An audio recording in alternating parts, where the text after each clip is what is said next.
All rise, please. I pledge allegiance to the flag of the United States of America and to the republic for which it stands, one nation, under God, indivisible, with liberty and justice for all. Good evening, everyone.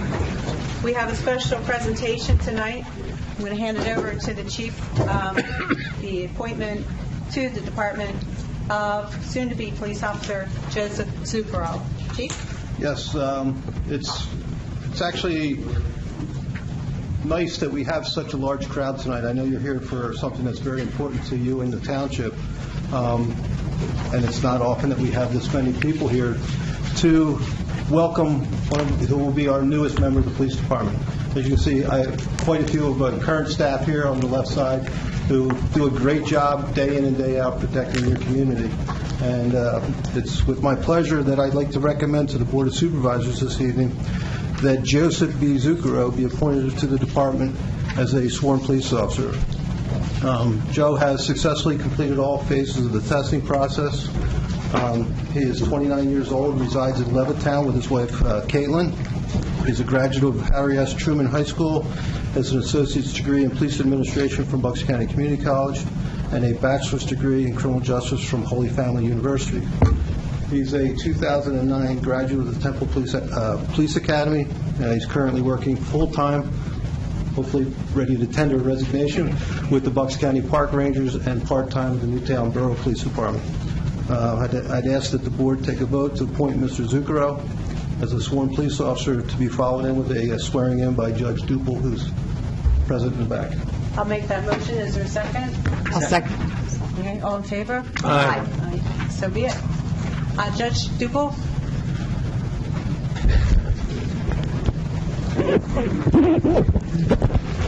Caitlin, would you stand to...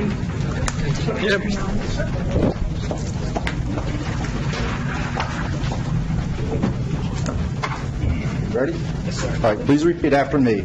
I, Joseph Zucchero, do solemnly swear that I will support, obey, and defend the Constitution of the United States, the Constitution of the Commonwealth of Pennsylvania, and the ordinances of Doylestown Township, against all enemies, foreign and domestic, and that I will bear true faith and allegiance to the same, and enforce the law without consideration to a person's race, color, sex, religious creed, sexual orientation, age, national origin, ancestry, handicap, or disability. I do further solemnly swear that I take this obligation freely, without mental reservation or purpose of evasion, and that I will well and faithfully discharge the duties of police officer with fidelity.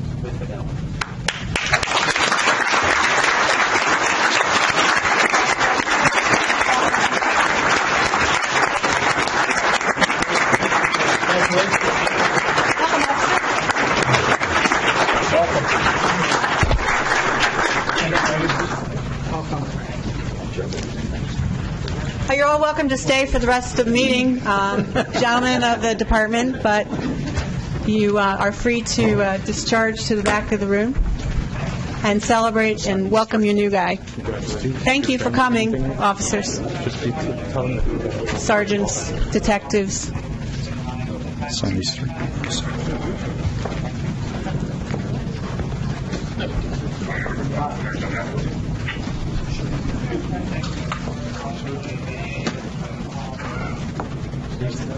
Holly.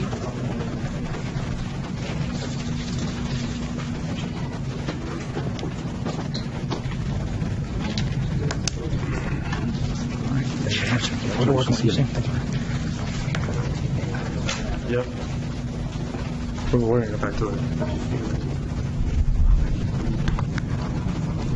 Oh, do we have family back there we didn't know about? Hello, family. Welcome. Congratulations.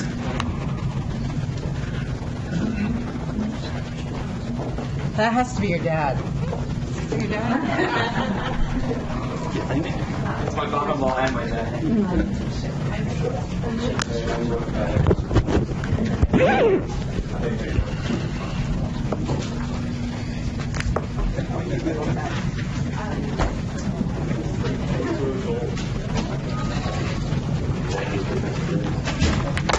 Okay, any visitors or public comment on something other than sewers? Okay, hearing none, seeing none, we're moving. Whoop. Don't do that. All right, moving on to the public hearing regarding the Pebble Ridge, Woodbridge, and Vicinity Sewer Project, which is continued from the last meeting on July 18th. Since then, we reviewed many letters, many questions. All the letters were carefully examined, and I think all the questions were carefully answered. They were posted to the website on Friday in their completeness, and I don't want to have to go over those questions and answers again if we don't have to, and I believe my fellow supervisors are in agreement on that. So if there's anything in particular that needs to be addressed that hasn't been addressed, or you have anything that you need to follow up, we'll entertain a few at this point. But we intend to review the ordinance and pass that, or at least vote on the ordinance in very short order. So if there's anybody in particular who needs to say anything that hasn't been said or hasn't been answered, then please feel free. We'll take a few questions or a few comments now. Sir, in the front. We're going to try that microphone. I'm told it may not be working, but let's give it a shot. Identify yourself by your... we didn't see you last meeting, did we, sir? No, I didn't think so. Hello. Yep. Your name and address? Yes. My name is Robert Taylor. I live at 1463 Lower State Road. I was curious, is there a map that shows these 252 homes that are affected in this pumping station? Yes. I can pull it out, but online, the 3M study that was completed shows the map of the area that was approved by DEP. But you can come in And in the office as well. I'd be happy anytime to in the office and take a look at the map as well. Okay, thank you. You're welcome, sir. Ma'am, in the front, in the hot pink. My favorite color. Me too. Hello. Hello. My name is Melissa Maurer, and I'm on 37 Doe Run Drive. We're the little jag-off from the other development. And I apologize if this question has been asked before. I don't understand why our entire street is going to have to pump sewage uphill at an additional, quite extensive cost, is my understanding, when there is a sewer hookup available at the end of our street down the hill. Alex can probably... Alex, can you do your best to... Yeah. Introduce himself. Yeah. Alex, please introduce yourself. Yeah, hi. Alex Dyke with Gilmore & Associates. We're engineers for Bucks County Water and Sewer Authority who designed and will be constructing the project on behalf of the township. There are several areas within the project, including Doe Run Road, which are to be served by what we call low-pressure sewer, which is essentially a network of grinder pump connections. In the case of Doe Run, yes, there's an interceptor at the bottom of the hill there. We looked pretty extensively at the possibility. Well, let me back up. The original plan that was prepared, the concept that was prepared by the engineer who did the planning and the 3M study, had it being pumped, in the direction that it is currently designed. When we got were tasked with doing the actual final design, we did look as an alternative at taking it by gravity down the hill.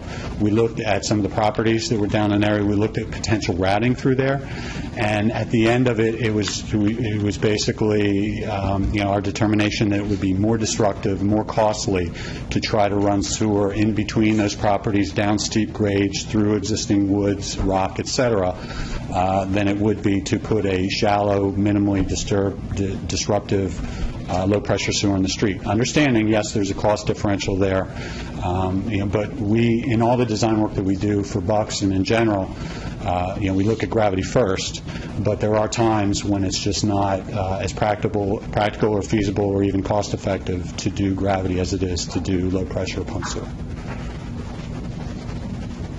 Thank you for explaining that. I still would strongly voice my disapproval.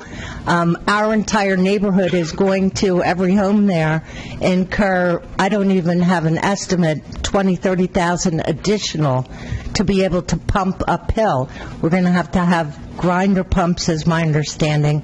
Right. And we also experience a lot of power outages, and to my mind, that would be an issue as well. My husband will go work in the woods behind our house and clear you a path down the hill all the way. I'd be happy to. I'll come out and help you dig. It's just that's so much more money that it's really a hardship on our specific neighborhood. Understood. And it's not just that area. There are a couple sections of this project that are low pressure. We do look at those costs, including the individual homeowners' costs. And then we have to weigh that against the overall cost of the project and, going through people's yards, and in some cases that can be minimally disruptive or destructive, in some cases more so. And at the end of the day, that's what was determined to be best. Now, I will tell you, you mentioned 20,000 or more, and that I've heard a lot of numbers thrown around. It's been our experience, and I think in our cost estimates is a little more reasonable than that. Certainly, it is more costly. There's no way around the fact that a grinder pump connection is typically going to be more expensive than a gravity connection. But depending on the length of the run from the house to the sewer and things of that nature, it wouldn't be expected to be in the 20,000+ range. It wouldn't. We've talked to plumbers in the area. We have other projects in other nearby communities where this is going on, and we're not seeing 20,000+, for what it's worth. But that's on top of the whatever the fee is, Understood. correct? Yep. Of 25,000, 30,000. Yep, understood. Shoot me now. All right, one person at a time. All right, who? Just get in line, Bob. Yeah, why don't you just get in line? If they have a question, just get in line. Hey, Teresa Carroll, 45 Doe Run Road. Before you vote on the ordinance, I wondered if you could give everyone here an idea of what our costs are going to be. I remember being at the last hearing, and that $32,000 was plus or minus. Seth? We put that in there. I believe we're at 34,126 was the $34,000, give or take, which includes, is capped at that number, which includes the best we can projected administrative expenses the township will have to incur. Easements. I'm sorry, so it's capped at 34,000? Yes. Or the number's in there. Stephanie, can you give us the exact number? All right, next question. She'll get that number and we'll shout it out. Hi there. Audrey Irvin, David's Way. This is obviously going to place an enormous burden on the citizens of this neighborhood financially. I think that I can certainly speak for myself when I say I'm very concerned about the financial impact of how this will impact people. So my question to you, our elected representatives, is what analysis has been done to assess the short and long-term financial impact on individuals and the community?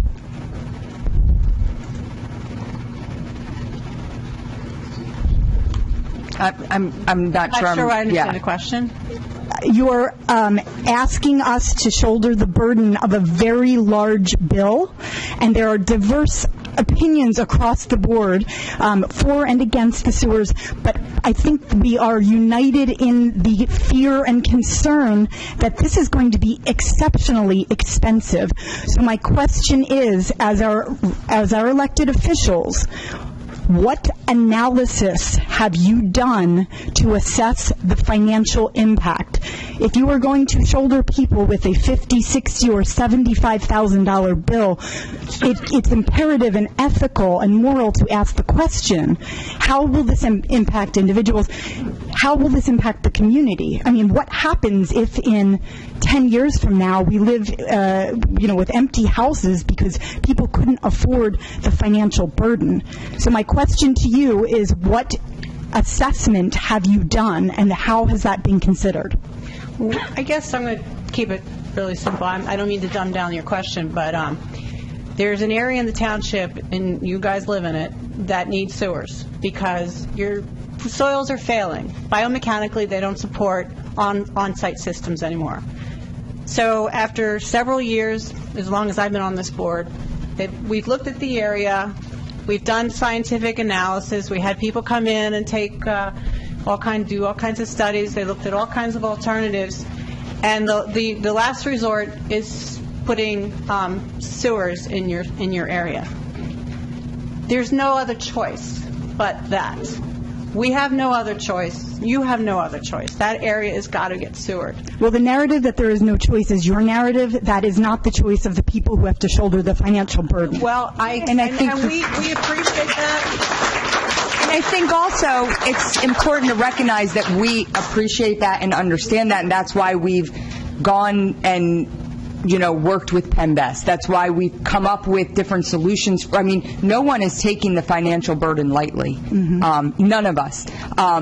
This has been, I've been on this board for 6 years. This has been an issue that has been going on for 6 years. So it's not coming out of the blue, mm-hmm. For the residents, And Supervisor Mannion, you stated at the last meeting that you would not vote positively on this ordinance unless there was a cap. Which we have gotten a cap at $34,000. What is the exact number? $34,126. And does that mean then with that $34,126.98. And does that cap then mean that there are no additional expenses above and beyond that? Unless the pipe in the street. For the pipe in the street. For the pipe in the street. This is not for your private on-site improvements. This is for the infrastructure. Right, which we can't cap that. In best practices in construction, when people bid projects, you get an estimate and people stick to that process. This is problematic because Bucks County Water and Sewer Authority has no oversight and there's no accountability. Now, you are our elected representatives. We can show up and vote and express our discontent. Okay. But what we're concerned about is that there seems to be a blank check and there's no oversight, there's no inspection, it's a no-bid process, and that's really concerning, especially when you're asking us to shoulder a huge financial burden. Thank you. Thank you. There's two comments there I'd like to make. One, at the last meeting, we had said that the cap, the most it would be is 32, plus we identified, well, it doesn't include this and some legal fees, and there was a series of things. So over the past month, we looked at Stephanie has looked at every single line item in there and said, okay, and she worked with Bucks County Water and Sewer, and she worked with everybody to say, are we sure we have everything in this number? She got the number. The only thing is not in that number is if they're digging that trench and they find something. If they find an oil drum. I'm just saying. I want to be up front. Not rock. We're talking about Indian artifacts or oil drums that we didn't know about. Things the engineers could not predict. Indian artifacts. Well, yeah. I mean, these are the what ifs. I'm trying to be honest with you to say, hey, 34 is the cap. Okay, 34 is the cap. We gave you the cap. All right. Next question. Penny Darcy on Old New Road. I did my homework. I'm working off of last month's number of $32,000, okay, plus or minus. The interest on the loan that no one has talked about will be $10,653.60 with a 20-year payback plus or minus of $545. Now, in my personal private cost, lots of people in and out of my house, I have a grinder, $20,000 plus. My personal plumbing problem is my house was built in the 40s. There's no way technology from 1940 is going to match with 2017 technology. My personal plumbing cost will run in the neighborhood of $25,000 to $35,000, which means, according to the ordinance and the way that it was written, I'm giving the new homeowner a present of $87,653. So I want to ask, any of you sell your house, have to provide sewers for the new people, and give them an $87,000 present? If you take this out and stop punishing us and let my heirs have that $87,000, we can live with that. But you're punishing us because of the way you wrote the ordinance 15 years ago, putting in that we're responsible to put up put in escrow to pay for people to get rid of their things. And then new homeowners will benefit from this $87,000 expense, and my heirs do without. And so do the rest of the heirs. Even if I get a reversible mortgage that has to be paid back, the kids still do without. And most of the people in this room, their kids will do without. I'm looking at an $87,000 bill. Thank you. Thank you.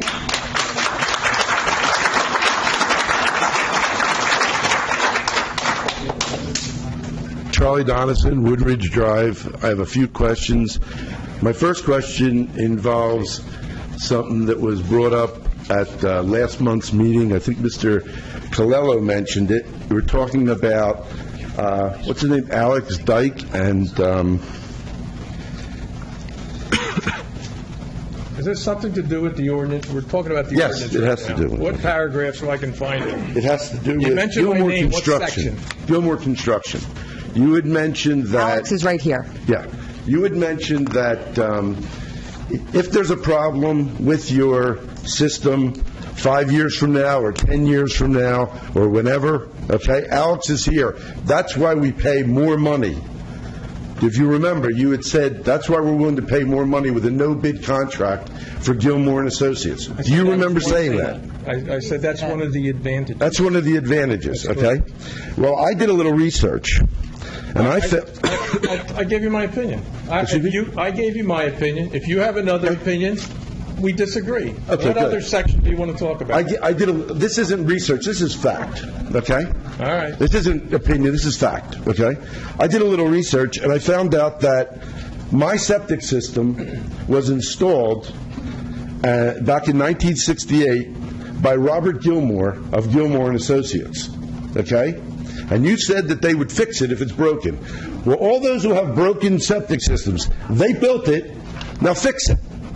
It's as simple as that. Thank you. Thank you. Next question. I'm not finished. Whoa. I have more questions, All right. thank you. Let's keep the tone down a little bit, okay? Okay.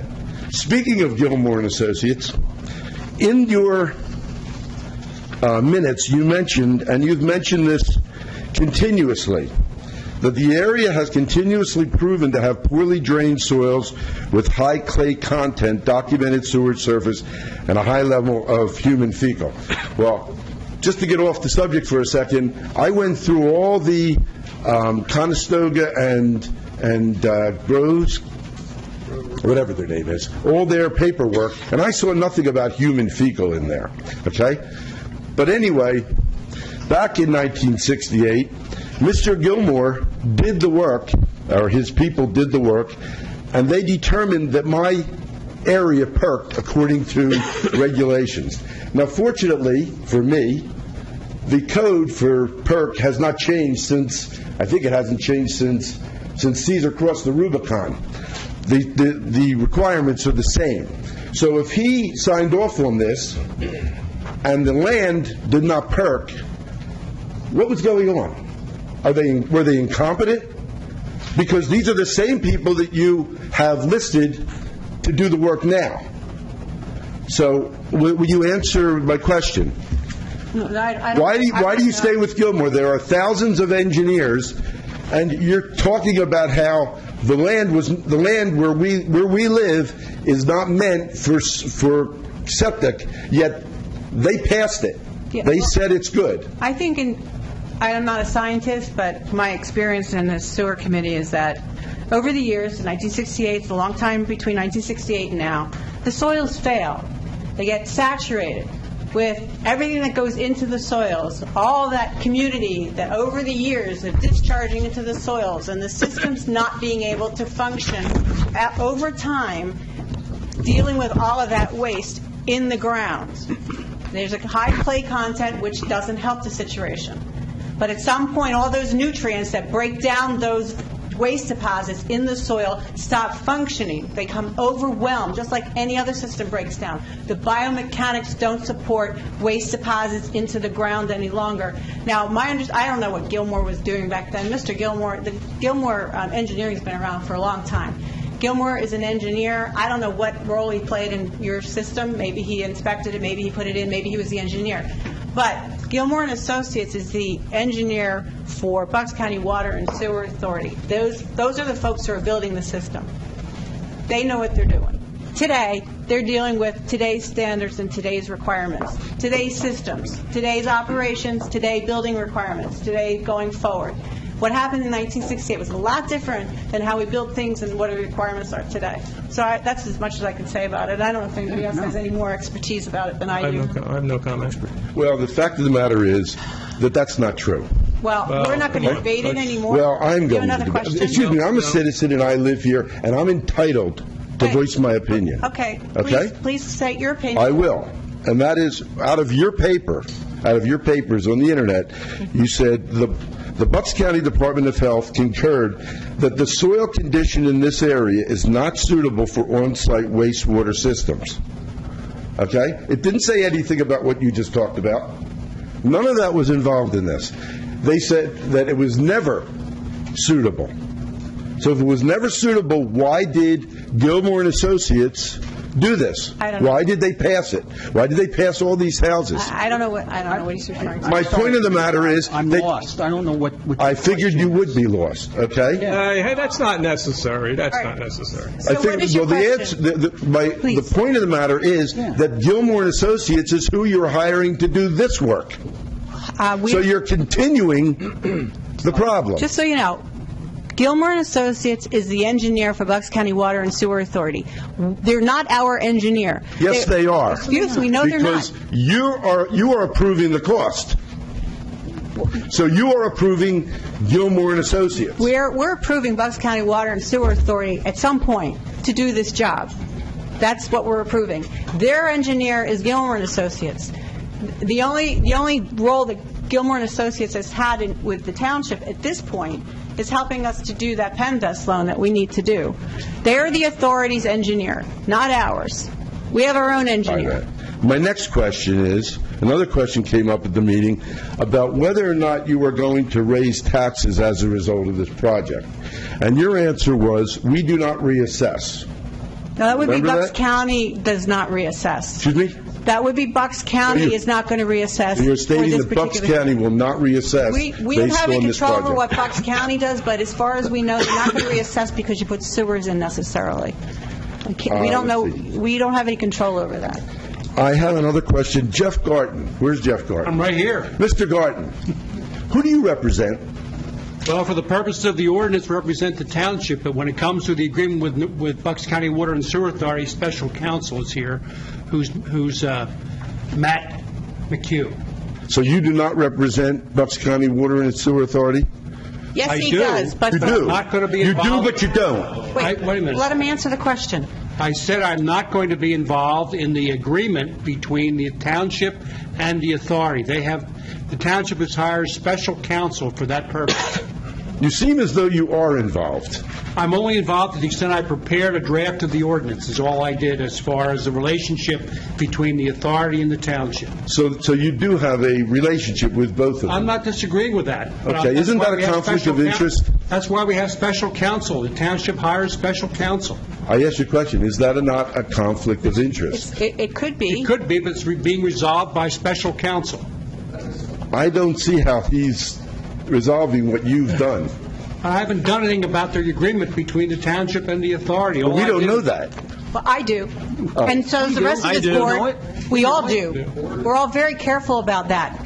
We're all pretty intelligent people, excuse me. We're all pretty intelligent people. I happen to be a lawyer, too. Been a lawyer for 35 years, pretty on top of ethics. We pretty much know what the roles are here, and we, your supervisors, are representing the township. We're not representing Bucks County Water and Sewer, and we're very careful to make sure we get the best we can for our residents. We're not adverse here. This is our attorney for all the dealings we have with Bucks County Water and Sewer, Matt McHugh. He has drafted all the documents that we need for our dealings with Bucks County Water and Sewer. My next question is... All right, and this is going to be your last question, sir, because Well, no, we have this other will not be my business. last. I will have one more after this. But my next question is, why did Doylestown Township sell off the rights to the water and sewer project to Bucks County Water and Sewer? I think you sold them for $1, if I remember correctly. Why did you sell them to Bucks County Water and Sewer? I don't understand the question. What's the point? What's the I don't point? understand the question. Because other townships have their own water and sewer authorities. Because they can float bond issues for one thing where you can't. We sold the sewer system. So? Last question. For many of the Give us your last people here, question. my last question is, because I'm obviously not going to get an answer, and this is to all the members of the board as well as anyone working here.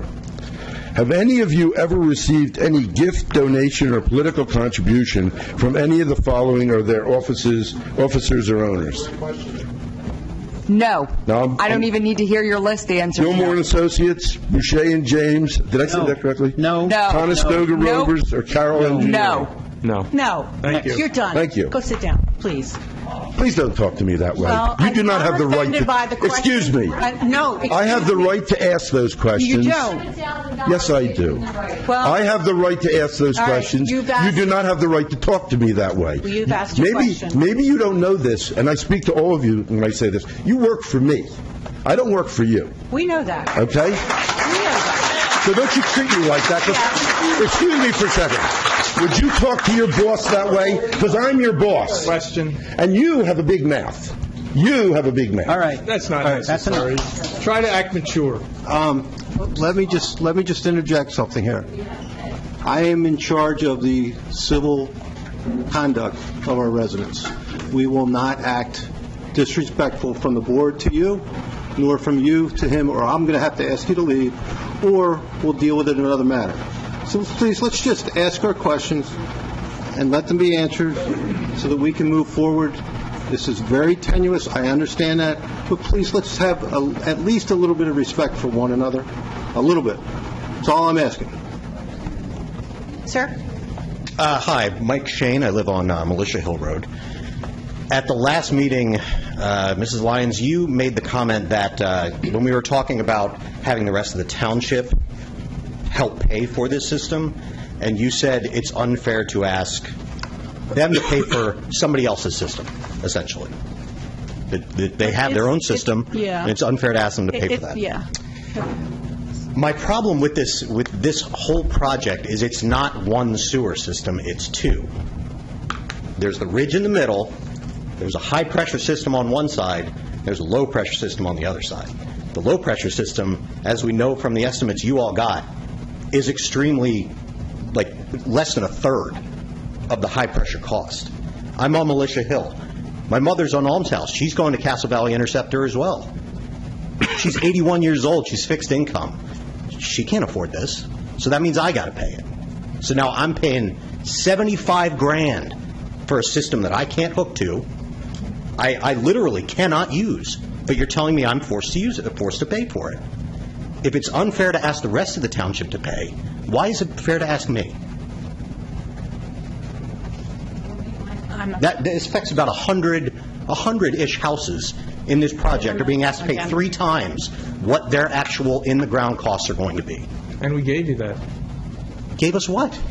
$34,178. That's not my cost. That's the cost of the project. I don't know your house. I don't know where it's located. I'm going to Castle Valley Interceptor, sir. I am not involved with the high-pressure line, with the pumping station you're building for Toll Brothers. I got nothing to do with any of that. Okay. I am on the low side. Okay, I'm good. running straight downhill, all gravity fed. Or low pressure, we're going to do grinder pumps. So That's are you fine. saying, because where you're located, it shouldn't cost you that much to put the system in, as opposed to where other people in this community are located?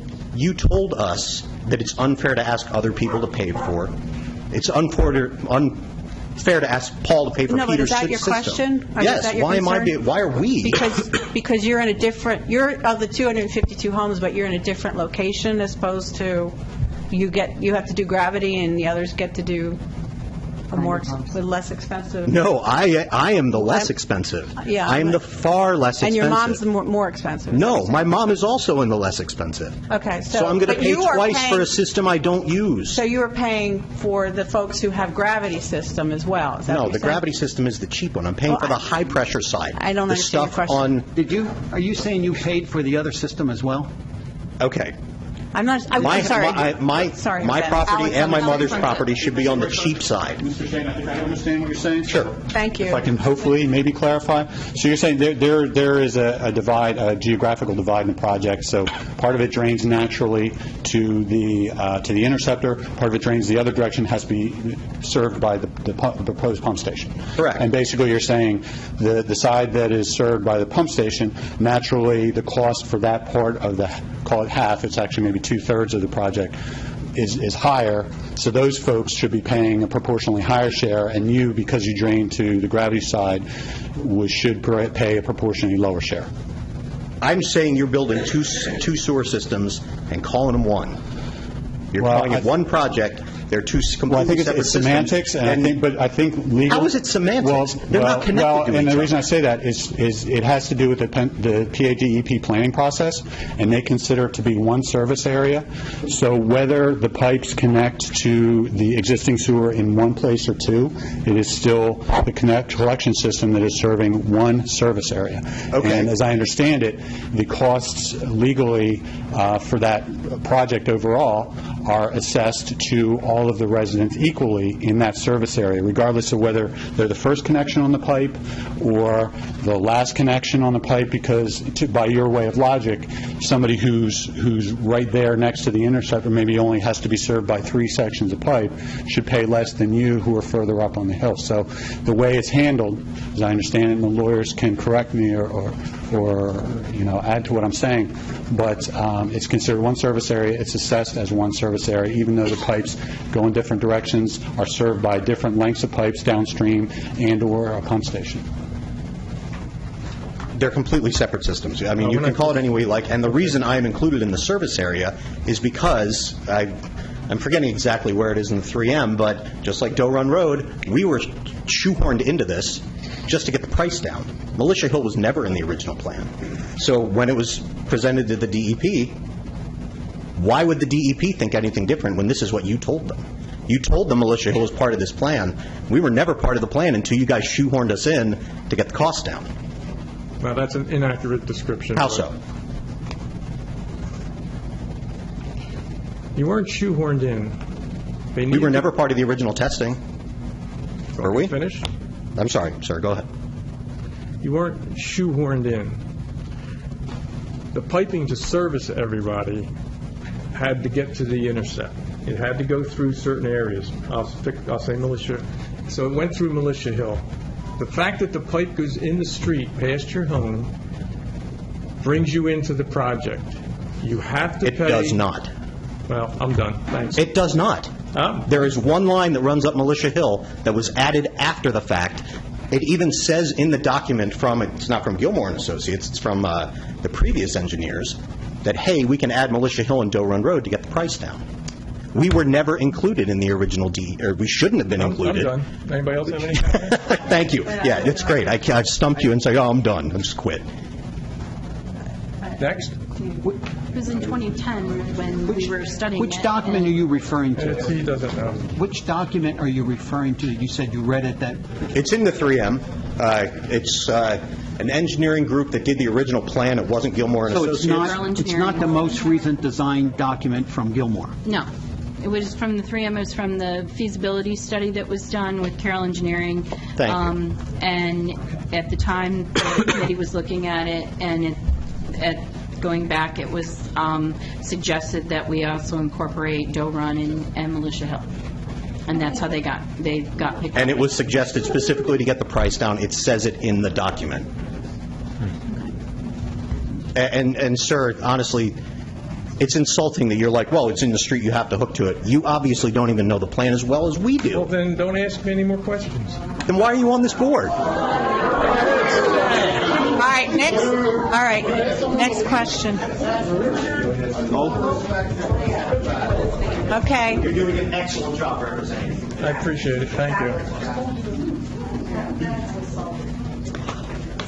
Betsy McCormick, Pebble Ridge Road. There won't be any clapping when I'm done talking, I can guarantee you. I'm from the other end of it. My system is on the fail list. That our system has been an issue since we have moved into the house in 1989. Our bed, my husband and mine's bed, we were worried about. We grew up on properties that had bad wells, no water, wells that ran out. Septic was not even on our radar, so our bed. And this is probably the only thing that I agree with Charlie Donison, is that those sewers, that properties, the Pebble Ridge Farm area has no perk. Those sewers should have never gone in there in the first place. I do agree with him on that, but my bad, we bought the property anyway. We've had nothing but trouble since. That being said, I am so tired of this issue. This has been going on for over 20 years. For over 20 years, it needs to be resolved. And the bottom line is, if this had been resolved 10, 15 years ago, that initial price of hooking up to the frontage would not be $32,000. It would be a heck of a lot less. And I don't, $32,000 just for the hookup, that's a lot of money. That's a lot of money. But we don't have any other option.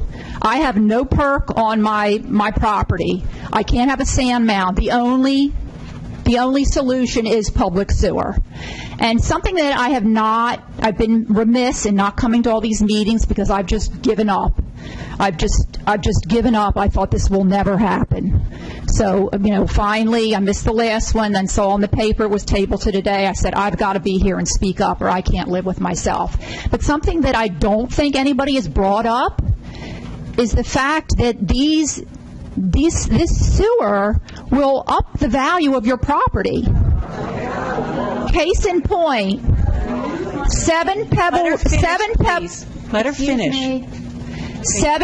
Ridge is listed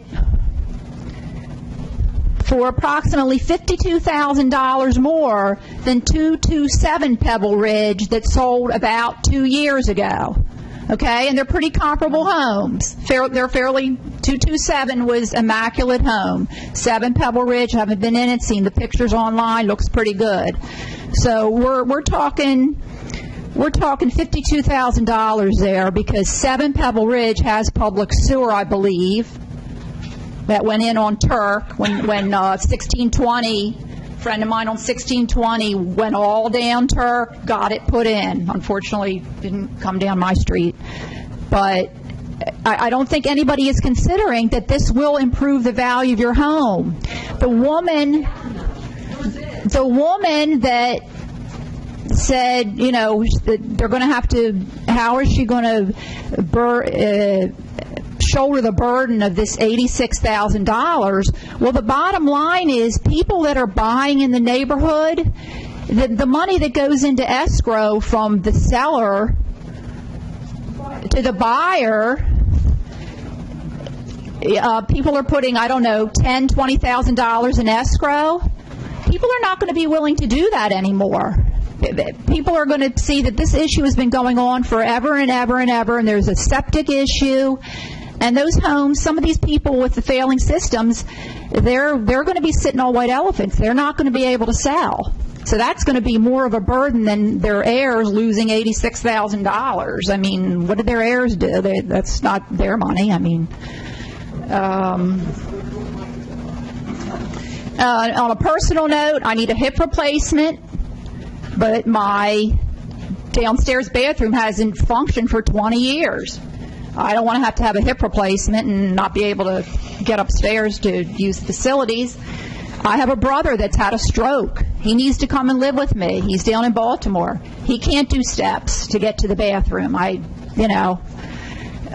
a personal note, this needs to happen. This needs to happen. You guys are people that have, some of you have been through this before on the other areas in the township that have had sewers. You know what you're doing. You've been through it. This isn't your first time at the rodeo with this.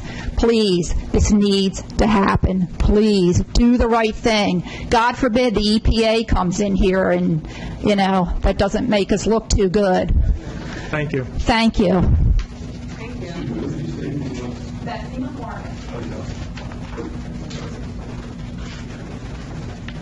Hi, I'm Colleen Mullen. I'm on Old New Road, and Betsy, I agree with you. I think I've spoken with most of you individually, and you understand that I think we need the system. We plan on tapping in right away. I do have concern about financial obligation on all of our citizens, as I like to think you all do as well. I have a question specifically for Mr. Garten on Section 8 of the ordinance that you drafted. Can you explain to me why that section is in the ordinance? It says, "Nothing contained herein shall alter the responsibility of the owners of the properties benefited and accommodated by this sewer extension with respect to payment of the applicable sewer tapping fee to the Bucks County Water and Sewer Authority upon said owner's connection to the system of the Bucks County Water and Sewer Authority." Which in layman's terms, there's a tap-in fee that everybody that's part of the Bucks County Water and Sewer Authority system pays, which is a reimbursement for the cost of the treatment capacity at the various treatment plants. So if you connect, you have to pay a tap-in fee. So why is that language, though, in the ordinance to facilitate the system? It just says you should understand that this ordinance doesn't cover that expense. That's all its purpose is for. So, but there's no language I guess my question, addressing also the conflict of interest that probably is perceived and maybe has been addressed, hiring outside counsel. But if you are, in fact, acting as counsel for Bucks County Water and Sewer Authority and counsel for the township in the drafting of the ordinance, is that why this language is in here? All it says is, please understand, community, that this ordinance does not relate whatsoever to any personal responsibility you have to the Bucks County Water and Sewer Authority for tap-in fees. That's all it says. So I'm asking if that could be removed from the ordinance, because as a resident, I still would like the opportunity to try to work with Bucks County Water and Sewer Authority to negotiate that tap-in fee. Now, I'm saying that because I'm speaking to their counsel, but I would like to address that. Mr. McHugh is right here. He'll answer your question. So you're acting as counsel for Bucks County Water and Sewer Authority? No, for the township. For the Special township. counsel to the township. Okay. That section just indicates there is a tap-in fee. Tap-in fee, you're free to negotiate that amount with Bucks County Water and Sewer. They have a set fee, though. Right now, yeah, it's $6,200. But it says nothing shall alter the responsibility of the owners of the properties. That to me says Nothing in the ordinance will alter your responsibility to pay the tap-in fee. If Bucks County Water and Sewer reduces or changes it, that's not affected by this ordinance. That's between you and Bucks County Water and Sewer Authority. So, okay. The ordinance doesn't impact the tap-in fee at all. I just find it difficult to understand the conflict that you drafted it with that specific language, because on the other side of the table, you're going to be working for the authority. So I just would ask the supervisors to perhaps consider removal of that language from the ordinance. It's just a notice to you. Why is it there then? If that's all it says, then why is it there? Why does it need to be there? Because require that the public that is affected by the ordinances understand all the aspects of it. And one of the aspects of it is not only does this going to cost you this much for us to do this project, and that you're going to have to pay, but in addition to what you have to pay for this project, there is another fee that you owe. So what you have to pay for this project is not affected by that other fee. You still owe that other fee. Right. Okay. So can you add that language to the other section that talks about our private costs and just lump it in there? I just find it difficult to swallow that it's a specific part of the ordinance. That's all it is. Okay, I'll take your word for it. Thanks. Okay, thank you. All right, next question. Hi. Loretta Harris. I'm at 15 Westaway Lane. And because of Connie's question, I do have an additional question. You said that the tap-in fee is for the treatment of the sewage, but isn't that what our monthly bills are going to be for? Mr. Dyken or Mr. McHugh would probably better explain what a tap-in fee is. Okay, because it seems like double dipping. No, that's fine. It's a common question. I think we talked about this a little at the last meeting, but there's really, authorities recover the cost for operating their systems in two ways. Basically, the tap-in fee, it covers the capital costs, and your user fees, your quarterly or monthly billing, covers the ongoing operation and maintenance. So the tapping fee covering, and as I said at the last meeting, how tapping fees are calculated is very clearly outlined and dictated by state regulation. All authorities calculate them in the same manner, and it's based on the cost of the facilities, the capital cost of the facilities that serve the service area. So in other words, the capital cost of the treatment plant through the collection system, conveyance, et cetera. So there's a calculation that's done by each authority that calculates, okay, based on the overall cost of the ownership of that system, what is the share per connection for what we call EDUs, or equivalent dwelling units? What is the share broken down by user? So to basically buy in and buy your share of ownership of those facilities and that capacity, as Mr. Garn said, in other words, you buy a share that says you have the right to use that much capacity in the system. That's an upfront cost. And then going forward, as you use the system and you make use of it and discharge in whatever way, over the course of months and years, you pay those user fees over time, which cover the day-to-day, month-to-month, year-to-year costs of operating and maintaining that system. In other words, power costs, staffing, equipment, et cetera, materials. Okay.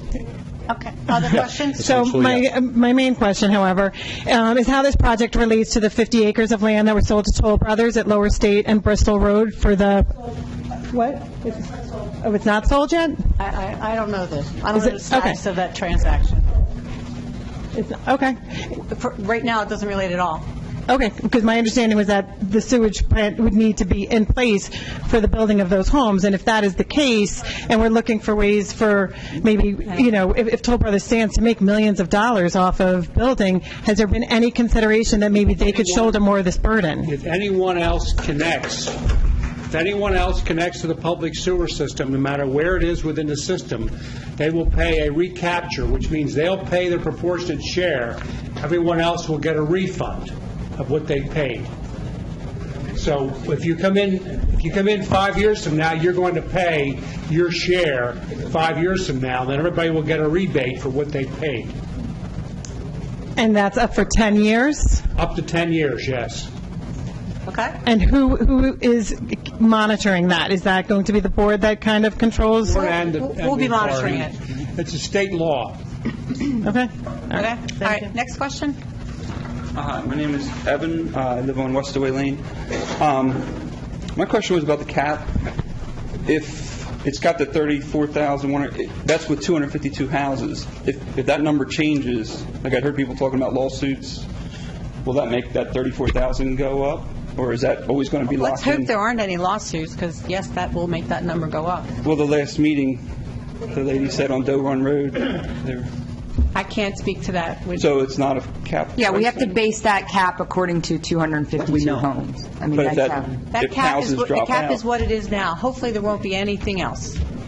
But if we lose houses, the money will go up? Well, it's a cap based off 252 homes, so it is a cap based off 252 homes. And that number won't go down to 252 homes? Well, it could go down if other people tie in. It what? What you mean? No, I mean the number won't go down. The 252 homes, people aren't going to drop out. There could be if someone drops out. I mean, there could be if someone has another ability to connect to a sewer line, they could end up coming out. But we've also heard there's a number of people who are outside who might want to come in. And by the time we actually do the billing in 2020, the up-down would vet itself out. And hopefully there's costs in there that are projected that, we're hoping there's a 650 contingency, there's other costs that we're hoping we won't necessarily have to touch, so then that number could come down too. I mean, and I hope you guys appreciate the work that Stephanie put into this. I mean, she accounted for everything, like the cost of postage for registered mail to keep you all informed. I mean, it was that detailed in when she put together the projection on these costs. It's not pulling a number out of the air by any means. I'm happy you have a cap. Like, that was my biggest concern, but it sounds like it's not really a cap. But it's a cap based on what we know today. Every cost they've identified, and that's the cap. Now, if someone comes back and sues, it's additional cost. We don't know of any suits. So how do we project what the cap would be if I don't even know what's going to happen? Yeah, no, I got you. Thank you. Thank you. All right. Hi, Beth Hagmark, Willow Lane. I also happen to be an attorney. Good. And I'm married to a civil engineer, and we've both been in our professions roughly 20 years. My first question is, the tap-in fee that you just spoke about, I want to make sure that I have that correct. Did you say $6,200? Yes. You said That's the current number. Current number. Based on the construction beginning? No. Tap-in fee has nothing to do with construction. Okay. Has the tap-in fee increased in the last 5 years? Yes. I don't know. And does the attorney or the engineer for Gilmore? He doesn't know the answer. He doesn't know. Okay. The second thing is, I want to make sure, you said for the pipe to get laid down my street, my portion is $34,126.98. Is that correct? That's what we're estimating this month. Okay. So you also mentioned earlier this evening that you have worked with area plumbers. Have you gotten any type of estimate on what our fees would be to connect from the pipe laying in the street, actually getting the pipe to come into my home? No. Alex, you talked about that at the last meeting based on the estimate for the connection from line to the street. No. So it's an average. We had done some estimating, and I think this is something that came up earlier. There was a little bit a point of confusion when it was something that was mentioned that was not capped or wasn't in the control of the board. The private costs for homeowners to connect to the sewer at the property line is not part of the project. It's not part of the shared cost that's in the assessment. It's up to the individual property owners to contract that work. We had done some estimating. We had come up with an average project-wide of about $8,000, but understanding, as this was again talked about at the last meeting, there's a wide disparity between the costs of somebody who has a house that's very close to the street and they're making a gravity connection versus somebody who's further from the street and has a longer run to somebody who has a grinder pump. We acknowledge there's a big disparity there. So to say there's an average, yes, but it's based on averaging, a lot of different case scenarios because of the diversity in the neighborhood and the fact that you have both gravity connections and low pressure connections. Okay. So just by quick math, and tell me if I'm wrong, the 34 roughly plus the 6 plus the 8, we're at north of $48,000. Is that pretty much your estimate as well? Per household? Are we all in agreement? Yeah. Okay. So my husband, in his work as a civil engineer, he has been in charge of multi-million-dollar projects.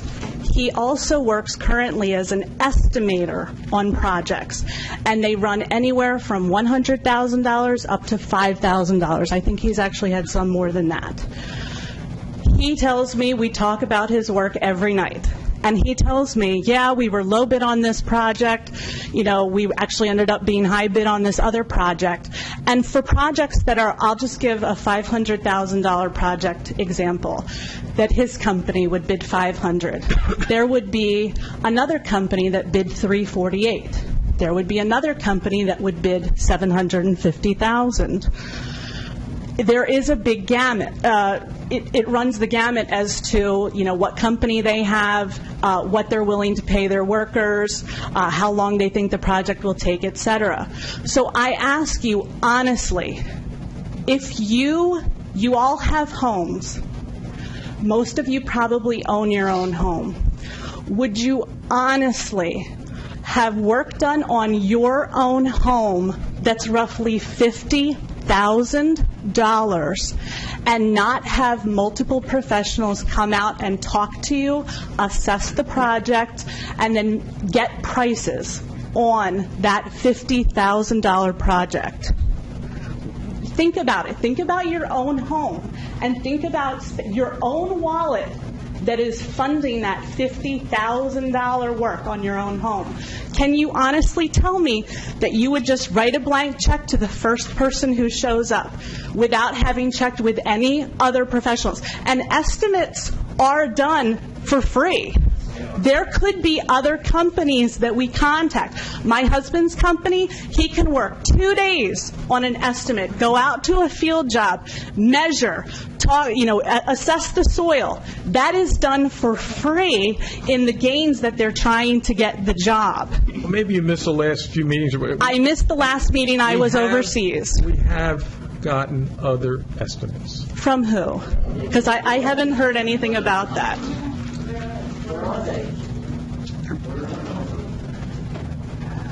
If you want to stay afterwards, I'd be glad to go over it with you. I mean, we've been through this a couple of times. I think we're all really interested. I haven't heard of anything, and I would love to know what other companies. I know at one of the previous meetings we talked about this. We talked about that Gilmore had estimated it, and then we had Bucks County and Water do an estimate. But Gilmore works for Bucks County Water and Sewer, don't they? Sure.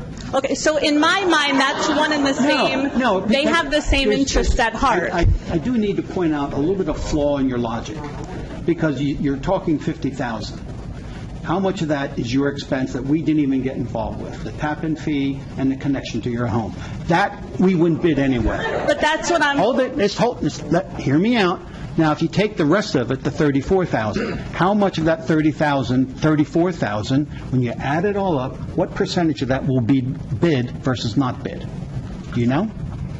Of the I don't know who you guys have solicited. I don't know if you put it in the newspaper to say, we have this job, all the companies in the tri-state area, please contact us, we want your bid. What we talked about was the pump station would get bid. That's a big chunk. We talked about all the materials would get bid. The piece that is not bid is the labor to do the construction, because that's Bucks County and Water. So out of the, what's the last number, around $8 million? Just a portion of it is the only piece that is not getting bid. And the so reason that's a little why, piece of your 50. And we decided to do it that way because we know that it's going to be less expensive than if we bid it out because of the prevailing wage issue.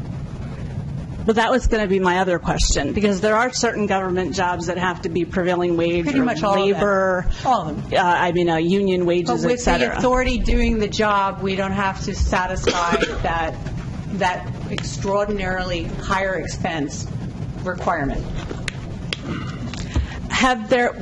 Was this ever, like, I know usually an alert goes out in the paper from the township saying, we have this job available, please, different engineering companies, contact us, here's the specs of the job. You said that was done? Mr. Clello, did you say that was done? We didn't say Water that. and Sewer Authority how they went about selecting Gilmore to do the design work and engineering, that was up to them. So, are you telling me that because Bucks County Water and Sewer is doing it, you do not necessarily have to pay prevailing wages, but if you were to entertain bids from any other private companies, that you would have to pay prevailing wage? Yes. And what is the price difference in prevailing wage versus non-prevailing? 20%, yeah, 20 to 30% more. 20 to 30% more. 20 to 30%. 20 to 30% more. Okay. My last question has to do with any type of funding and grants. And I don't know if this was discussed at the July meeting or not.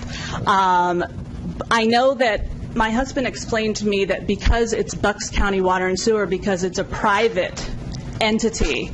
It's not a private, it's a governmental entity. then we should be eligible for government grants and EPA funding and projects like The that. township actually applied for and received a Pennsylvania Department of Community and Economic Development grant for $252,000, which will be applied to the project. And in addition PennVest. and we're also applying for PennVest, low-interest PennVest loans, and we've also applied for community and economic development through Bucks County. That's federal funding. We've not heard on that yet. Are there any other funding through, like grants from the EPA or the federal government? Because I remember at a prior meeting years ago, the rationale was, the entire area is suffering, not just our little neighborhood, but it affects the soil in all the surrounding areas, and it's a detriment. Mm-hmm. With that logic, it follows that we are now improving all of our neighbors. So as a result, shouldn't a little bit of that cost be passed on to our neighbors if we are helping to improve their communities this was as a well? comment made a couple of times at the last meeting, and it just won't work out that way. We cannot assess the people who have already paid for sewers one way or the other, the cost of your private, this 252 home system. We just can't. We can't pass that on to the other taxpayers. In fact, I believe 50% of the residents, give or take, already have sewers and already paid their own cost for the sewers in the township. In the four areas surrounding us? In the township. Okay. Doylestown Township. Okay. Have you guys contacted anybody in the EPA or the federal government or even our local, the state government to see whether there's that all the time. Yes, we did, and I actually saw a presentation not too long ago from our congressman, and talked about public infrastructure with him as well, and the need to be able to provide that to our community. So hopefully more legislation comes forward that will allow for additional grants, and we have our eyes open and are in constant contact with my counterparts at our state legislators' offices as well. And Senator McElhenney and Representative Quinn have worked really hard to get us whatever money they could possibly get us out in Harrisburg. So far it's pretty much $250,000. That's the grant money so far. That's all we're seeing so far. As Stephanie suggested, she's looking into some block grants and so on. This area is not as distressed as some areas in Pennsylvania. So we're a lot more money for the lower income areas a lot of the money goes to more lower income areas and the rural areas of the state, so we don't really qualify for a whole lot of that. But we're doing our best. Thank you. Thank you. Mr. Murray. Hello, Ms. Lyons. David Murray, Buck Road. While I was standing here listening to a couple of things, I think part of my question got answered. But last month, the word cap came up, and it was in the context of limit on the contract with Bucks County Water and Sewer. Nobody's asked about that. Nobody's with the construction side. Right. That's exactly. where you were going to, and nobody's asked about that. So that's Right. the first part of my question. Okay. Mr. McHugh is here to discuss just a few salient aspects of it. It's not posted. It's not ready to be posted. We're still negotiating. Mr. McHugh and Mr. Garten and myself and Ms. Mason have been working on getting the details of that contract well in hand. It is. It's almost ready, but it wasn't ready for tonight. Okay. Mr. McHugh is here. Let me just, so we could just get this done. We'll go through some of the most important aspects of the contract, and we can discuss it at the next meeting if we have to. Right. So there's a proposed contract between the township and the authority for the construction of the sewer system, the public portion of the sewer system, which is the line in the street. You've heard the $8.6 million number. That's the total cost of the project.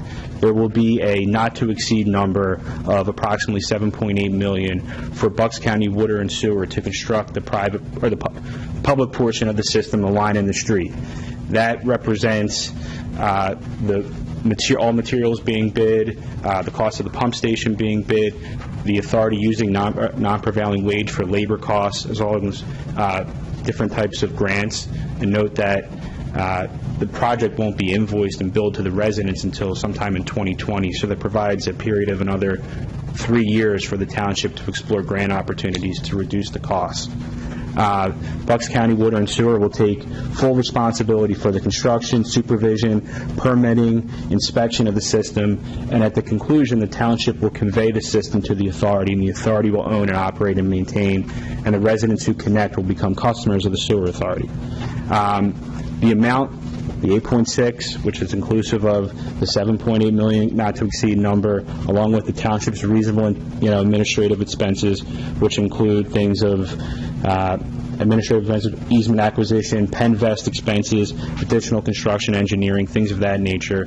That does not include the cost to construct on-lot improvements for your system. That's the tap-in fees, the cost of the pipe to connect to the system in the street. Bucks County Water and Sewer will be able to perform that work if you decide to contract with them, but you are free to then contract with whoever other plumbers or get into groups of other individuals, multiple groups of you, to reduce your own cost.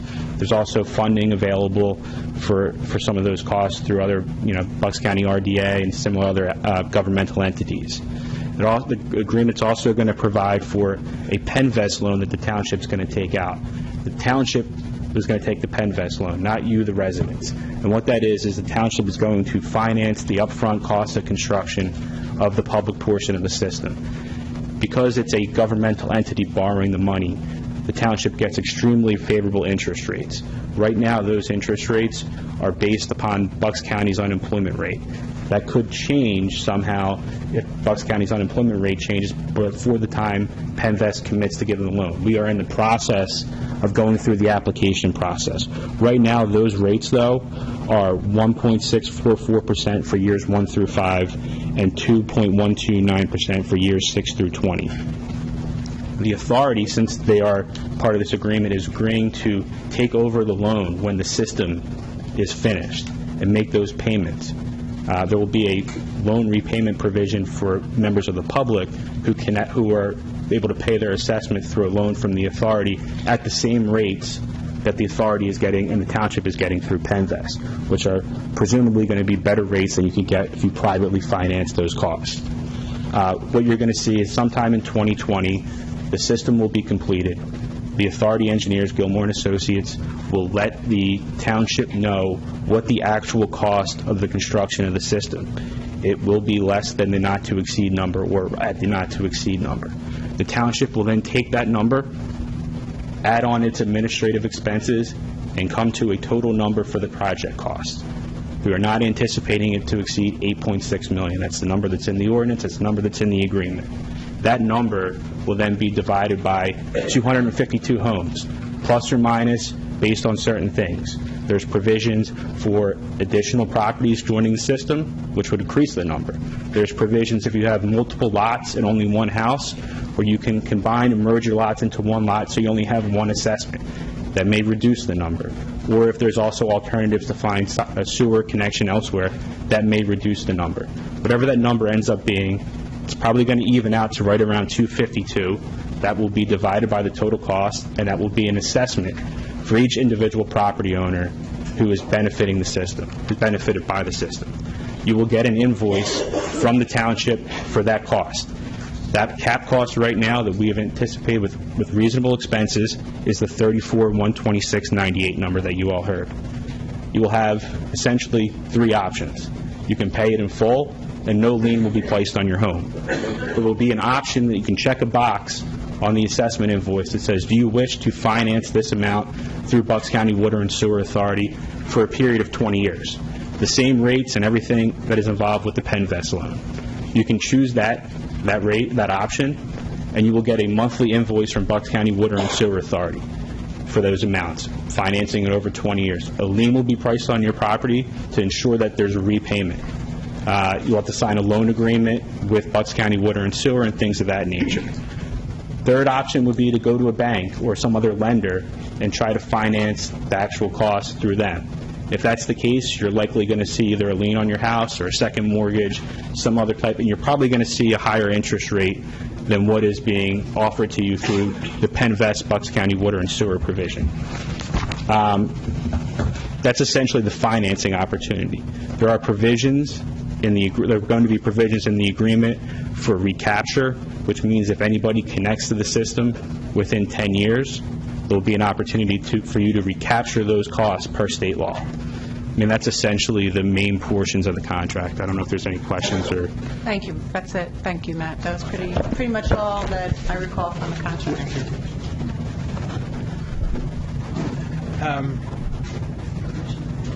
Quick question about the recapture. If we sell, does the recapture follow us? Huh?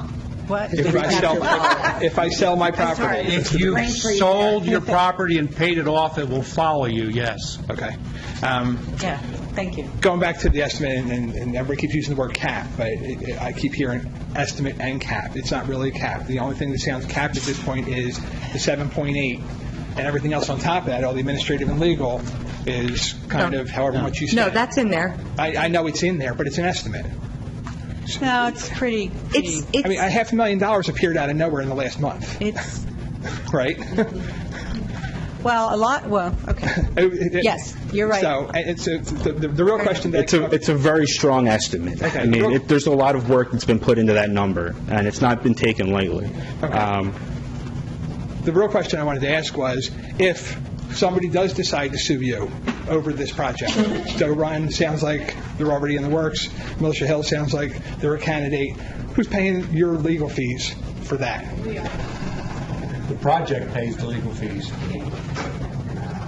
So the administrative and legal is actually potentially unlimited. Well, I wouldn't say unlimited. Let's hope not.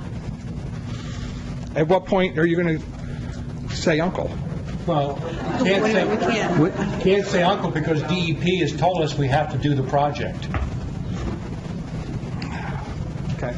All right, just a few more. We've got to get on to the rest of this meeting, if you don't mind, please. I want to know, you said that there's no labor yet? Name. Oh, sorry. Amy McEwen, David's Way. You said that there's no labor charges yet? You bidded materials, you bidded everything else. How do you have a cap if there's no labor? No, Labor's there is in labor. there. Huh? The labor is in there, yes, ma'am. But you didn't hire anybody for the labor, Yes. is that correct? Bucks County Water and Sewer is going to do the job. They're going to use their people to build it. It's in the number. It's in the number, okay. Is this a time and material job? Yes. Oh, it is. See. Oh, okay. I do have a question. I'm not sure if you guys can answer, and I think that gentleman up there needs to. The pumping station that you're putting in, how many homes is it capable of handling outside of the 252 homes? That question came up last time. Do you recall? Do you recall your answer then? Because I don't.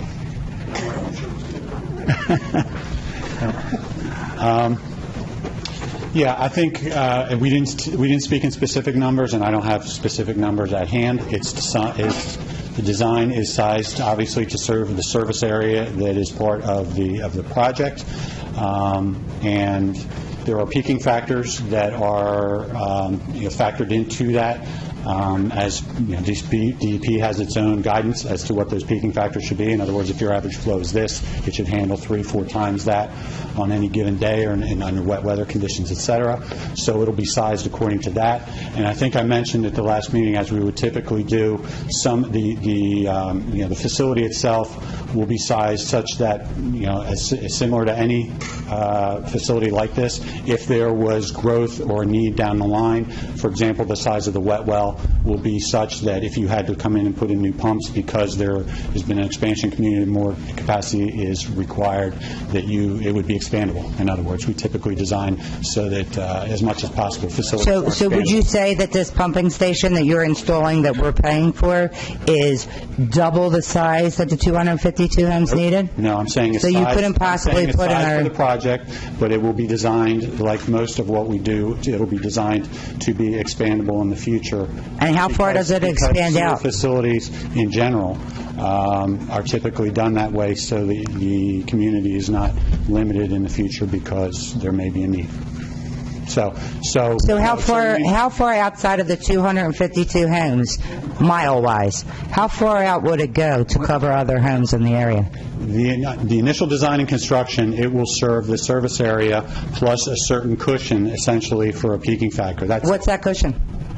Again, I don't have the numbers in front of me. Typically, DEP prescribes a 3 to 4 peaking factor. In other words, if your average flows are 100,000, you have to size it so on any given rainy day, it can pump 300 or 400,000 gallons.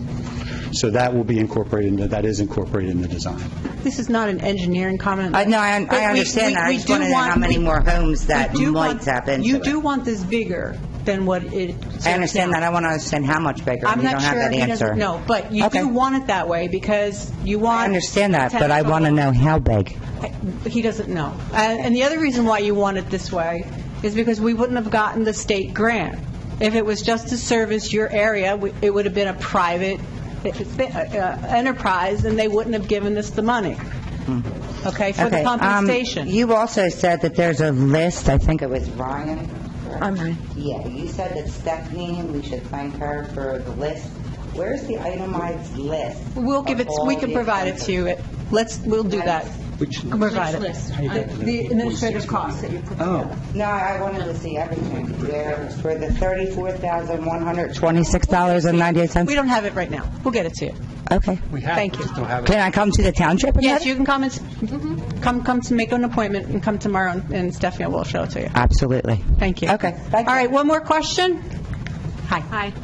Colleen, I have a question again for Mr. Garten, and I'm just wondering if you could put on your hat for Bucks County Water and Sewer Authority and explain to me whether or not the authority could issue a municipal bond to cover the capital cost of this project on their balance sheet, as opposed to have residents pay for it. They can issue bonds, but they can't make the other ratepayers in this entire system pay for the structural elements of this.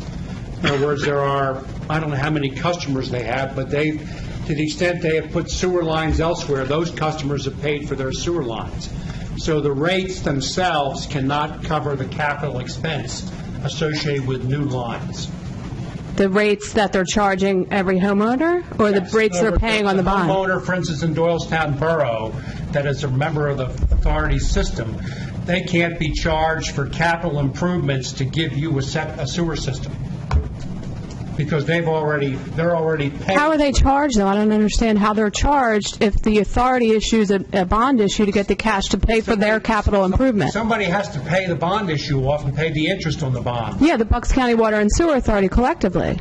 Well, but so you're saying they would raise the rates on the users to pay the interest? Where would the money come from? It had to come from all the ratepayers. Okay. I'm just trying to understand from that perspective if it's a possibility, because, again, we're trying to understand financially what we can do to help our citizens. Operating expenses like the labor, materials like chemicals, administration, the operating expenses, all that stuff is spread among everybody. Right. But the capital improvements, unless they're a system-wide improvement, are related to each area. Project. Okay. Thank you. Appreciate that. All right. Anybody else? I just have a quick statement to make, or to let you know. Can you tell us your name, please? Yes, Denise Crisafi, Westway Lane. When going back to having other people hook up, now we said that this pumping station is big enough to hook up for other, for which I understand it should be built that way, but if you, I don't know if you are, assuming you're aware of, because the paperwork was sent to you from Toll Brothers, is in the process or has purchased the Bray property on the corner, which is attached to the property that you bought to put this pumping station in. So are you aware of that? Mm-hmm. Okay. They supposedly signed the agreement of sale for 41 homes, or they have put in a plan that they sent. We haven't seen it, ma'am. Okay, well, you were CC'd on it. Actually, the township the was. sketch plan you're referring to is from 2015. That's correct. And that was for about 40 homes, and they presented to our planning commission back in 2015, and they did not move forward with any preliminary plans, and we have no official plans or anything submitted at this time. Okay, so... And as somebody back there indicated that the Brays, Mr. Bray, I think, just recently passed away, yes. Of course, his soul. Hopefully, I don't know where the family is with the sale or not a sale of the property. We have not received anything official. Well, let's say Toll Brothers or someone else might purchase that process, because it is going to be developed. Right. We're understood that it is going to be. One thing is, are they going to be allowed to tap in, and if they tap in, are we just going to get back the money for the tap-in, or are we going to get a portion of the price that we're paying to build the...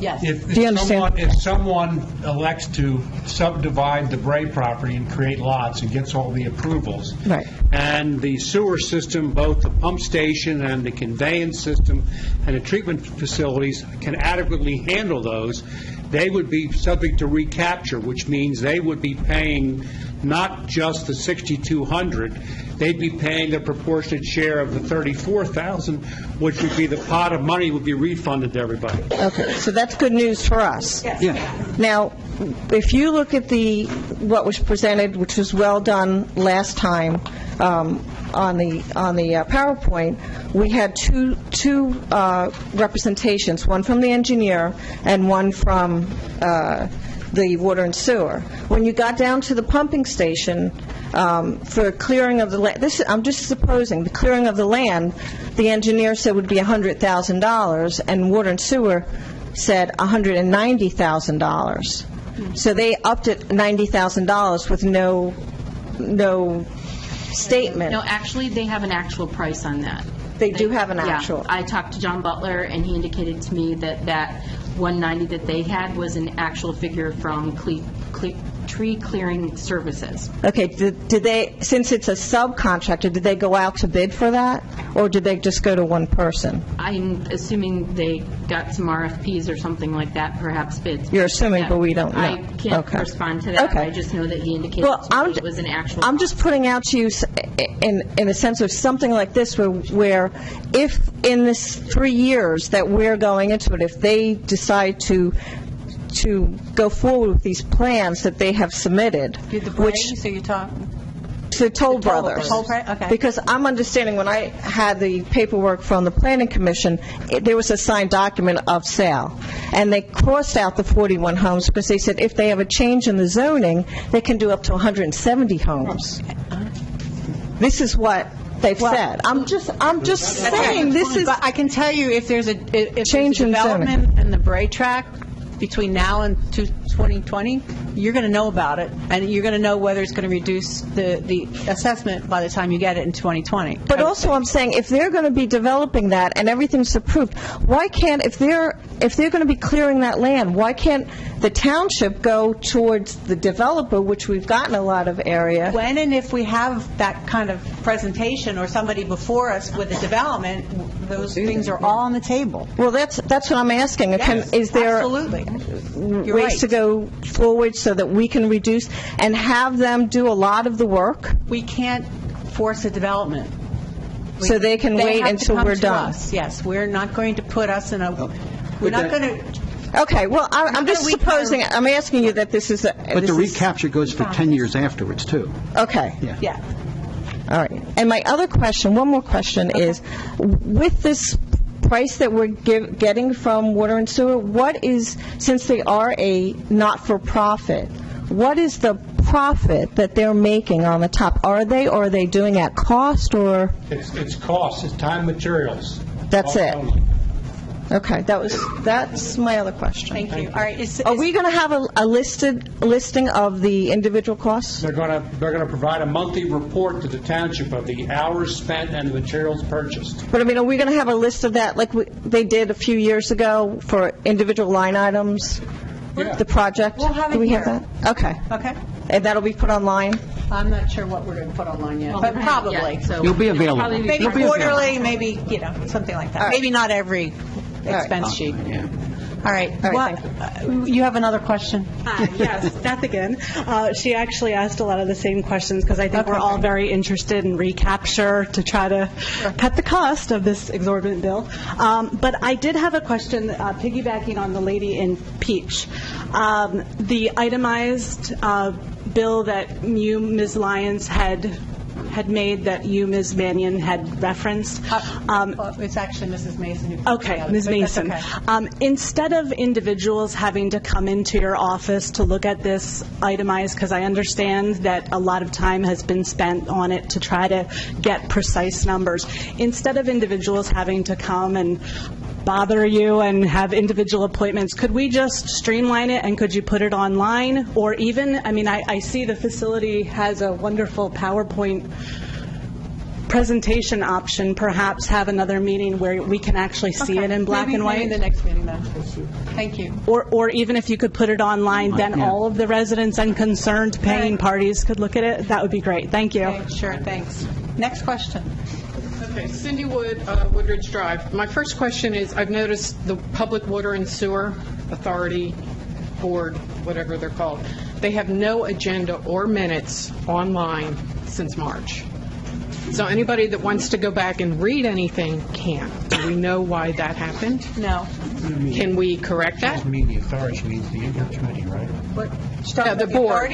The Public Water and, no, the Doylestown Township. Oh, okay. Oh. The sewer Township. committee. You're talking about The sewer committee, yes. No, I don't. Okay, can we Check it. check into that? Maybe they just didn't get posted. Okay, because everything else for every other is posted. And I have a couple questions about Penvest loan. First one being, years 1 to 5 are low interest. Does that include the first 3 years to build this project?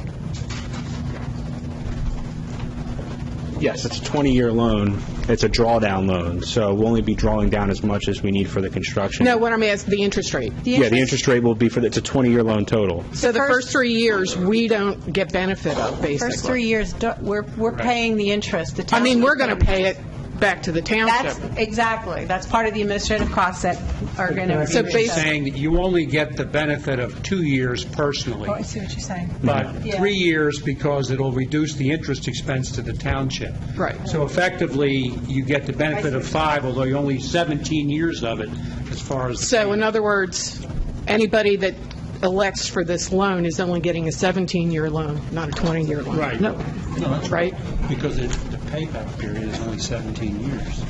That's when the final balance... Because that makes a difference to people. That's one of the details I think we're still trying to work out, whether the authority will provide a 20-year period at the Penvest rates or whether it'll be just 17 years. That's something that's still being discussed between us and the authority. That's a good question, and we're going to get it resolved. Okay, yeah, Thank you. because, I mean... That's a really good question. That comes to the fact that everybody here thinks 20-year loans. And my last and final question about the Penvest loans is everybody in this neighborhood or this area that's being serviced guaranteed that loan? You're not getting a loan from Penvest. Right, The okay. authority, the township is getting the loan from Penvest. They're assigning it to the authority. The authority is now giving you the option to take a loan out through them Right. for your cost of assessment and charging you the rates that they're paying through Penvest. Right, but is everybody answer yes? guaranteed they're going to qualify for that loan? Oh, yes. They'll extend it once a year. You're not going to have to do anything to qualify. They're just going to... They have to fill out loan paperwork. They will sign a loan agreement, a approval. loan agreement with the authority, that's all. Okay, I just needed that information. The township will handle the Penvest application portion. Right, and that hasn't been done yet, correct? Well, it's been in the process for quite a few months. I guess, actually, there's another... No, there's a real staging to this. I understand that. I saw the flow chart on your FAQ thing. You saw it. Yeah, I did. I actually did We've been read working that. on it for several months now. So, in that flow chart, it's stating all this is going to happen if A, B, and C. If, for whatever reason, we don't get that Penvest loan, what happens to this project? Well, to me, that's not an option. We're going to get the Penvest loan. Okay, but there's no but in my head. That's just, I can't be.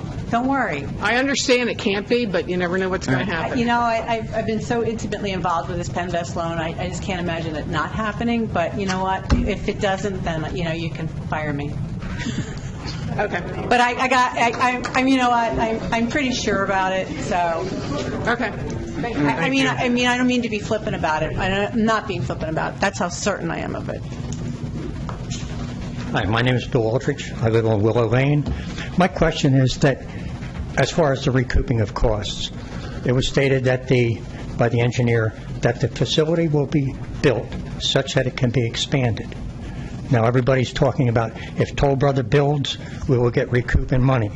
If Toll Brother utilizes the space that can be expanded, and they take that on by themselves, will they have to pay us to add into that facility? Sure. Now, the question is, why would they? Well, because if they're going to try to provide public sewer to their project, how else are they going to be able to do it? There's no treatment facilities except in Green Street and in Harvey Avenue through the system. Okay, but what I'm wondering is, no matter what they can do to that facility, if they can add on to that facility, they will still be responsible for paying the residents here. Correct. Thank you. Thank you.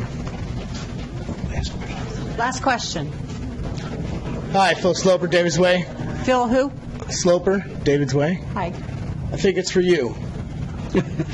That would be Matt McHugh. That'd be Matt. You keep talking about loans, loans, loans, but in your language, you have lien. Now, when you go to get a loan in the private community, if you have a lien on you, that affects your credit. So, how is this language that you're proposing not going to affect everybody else's credit, not just for this project, but for their life? That's 20 years, dude. A lien is not a judgment. It's just a promise to make a payment back. It's not going to have a negative impact on your credit score. Then take the word lien out of There's going to be, if you take a loan through Bucks County Water and Sewer Authority, there's going to be a lien placed on the property to ensure that you pay it back. The same way a mortgage is a lien. But if you have a mortgage, but it doesn't say lien on Affects any your mortgage. available credit, but it doesn't negatively. It's not that you've defaulted on an obligation to pay. It just shows that you have an obligation to pay. It's not reported to your credit agency. It's not going to be reported to the credit agency. Then why does that language need to be in there? Why can't they call it a loan? So when you go to sell, that's. Well, it is a loan. It is a loan. Well, then take the word lien out. Liens, it's a secure loan. Got to keep it in there. All right, another thing. Any other?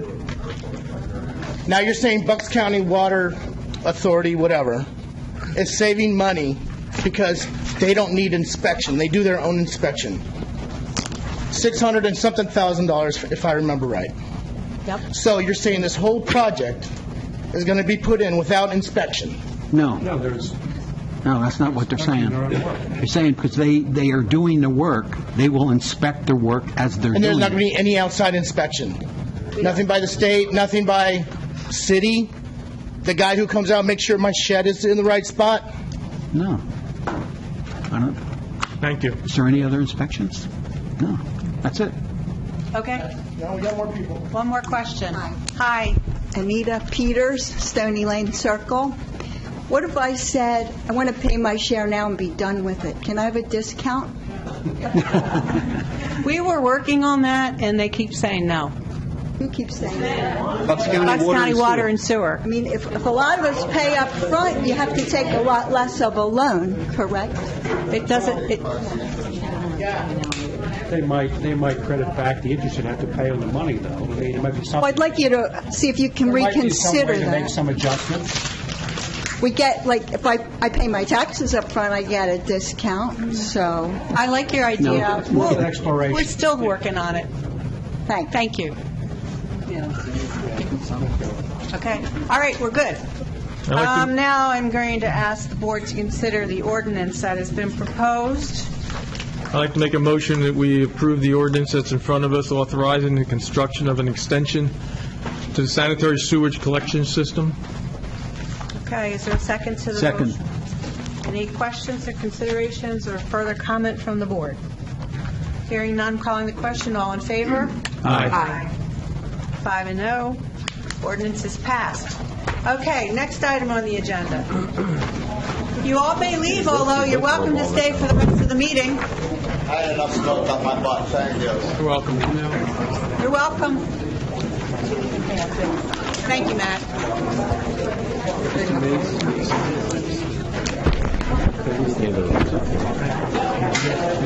Oh, so did Alex.